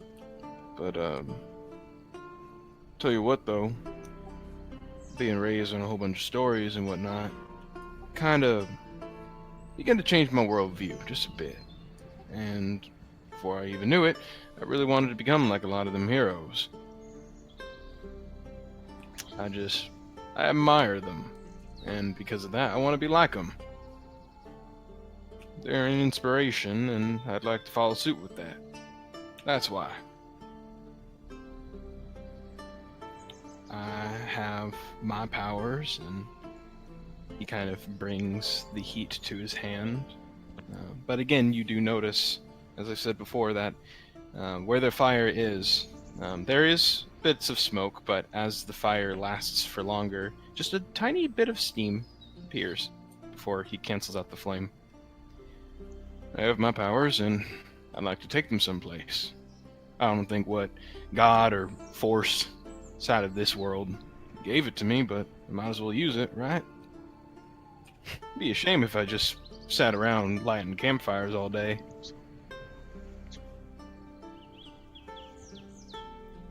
He watches the flame, again with that curious look as he did with the fire, and the tiniest quirk of a brow as he starts to see the steam. Kind of putting two and two together, considering maybe that the steam is the thing that's making his hair wave about when there's no wind. And he nods and closes his eyes for a second and says, making your life by your choices, sort of deal. What was that? And making life by your choices, sort of deal.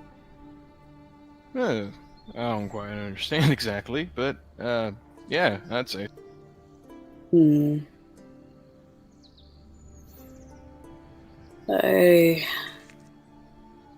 I take it something. Can see your point of view. I take it something led to you kind of being in the background, right?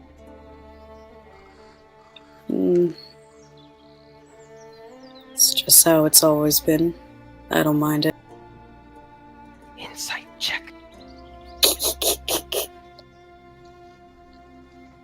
Damn it.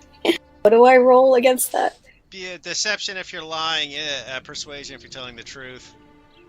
And we do that persuasion? In with the roll. That persuasion if you're telling the truth. Generally, just without a GM to actually see the roll, we gotta trust you regardless. Yeah, true. Okay, yeah. Hold on 1 second.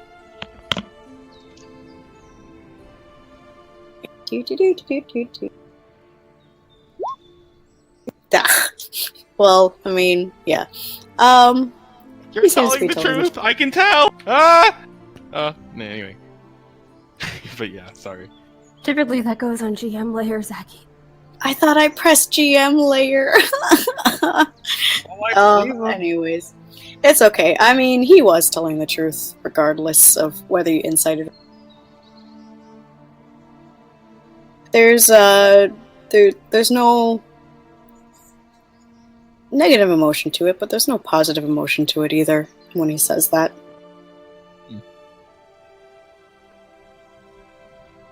Well, I'd say that's mighty interesting. Suppose I kind of been the same. Like I said, just a simple farmhand, fisherman. Lived most of my life inside of the background, but I decided to step forward. It ain't for everybody, but sure as hell it was for me. Well, if that's how you want to live your life, no one can stop you. For the most part. Yeah. Well, there is a nice little bedroll waiting for me. I'm gonna go ahead and get myself ready. Say, you think if we asked real nicely, Grotus might whip up something in the morning? You probably will regardless. Yes. All right. Well, moving on. Night, Gallo. Night. Wait, Guys, forget. We should talk about watches for everyone. I can take first watch. Yeah, I'll keep you company, mate. Alright. As Moonstone pulls away from his conversation, from Rodus, and just be like, "We'll talk more about this on later. It was interesting." Yeah, you see this kind of Grotus push the glasses up on his face. Oh, of course, that'd be great. Well, we'll talk more about the spring mechanism and see if we can push it forward and then have it retract so the shield comes down into place correctly. But I'd like to pick your brain about that a bit more, actually. Aye, that sounds good. As he But, finishes. yeah. Oh, sorry. I was like, yeah, Gals, I'll take the watch with you. First one, anyway. I'll say as you finish up, though, you did notice that despite him looking over all the notes, Julius, Grotus comes by and tosses you your now pristinely finished back armor as he's fully repaired it. Julius, who had his eyes on the sky, immediately gets conked to the side by. Oh! Mate, you It's gotta all fixed keep an for eye ya. on it. There. Could give a warning. Thank you. Ow. Boy. Grotus just Joyce kind of rubs shakes his his head and goes, that boy's gonna... In his head, he's just like, that boy's gonna be dead. Julius, you're Yes. taking a watch tonight. Of course, I've got to make sure the lot of you are safe at some point. Fair, I'll take it with you. As he goes to sleep. Also, I'd like to point out, while Gallo is responding to Moonstone, he's also watching Xavier walk away with the eyes that Moonstone knows very well. Moonstone will just take out the copper wire and just go, "Don't fuck a cool He has a- yet." He has a particular Yes. saunter to his walk. It's very alert. You all made an agreement you would wait at least 2 months before you start trying that shit. Don't you dare. 2 months is rather long there. Don't you fucking dare. I don't want to put up with that bullshit again when your ex gets pissed at you for some reason. That's We're their working problem. It's our problem. We're working with them. Now, just don't screw this up. Screw him. I'd rather like Grotus over there. Man's got a good head on his shoulders. I'll agree. That is good. Along with other Oh. things. And smirks. Just a sigh from Moonstone. Alright, you all get to bed. Me and Gallus will keep an eye out for any nasties. Well, we'll probably have to end once watch time because we need Chris for that. Yeah. Yeah, in case something occurs to our watches. We shouldn't go on too far anyway. I think that's a good spot to enter anyways, guys.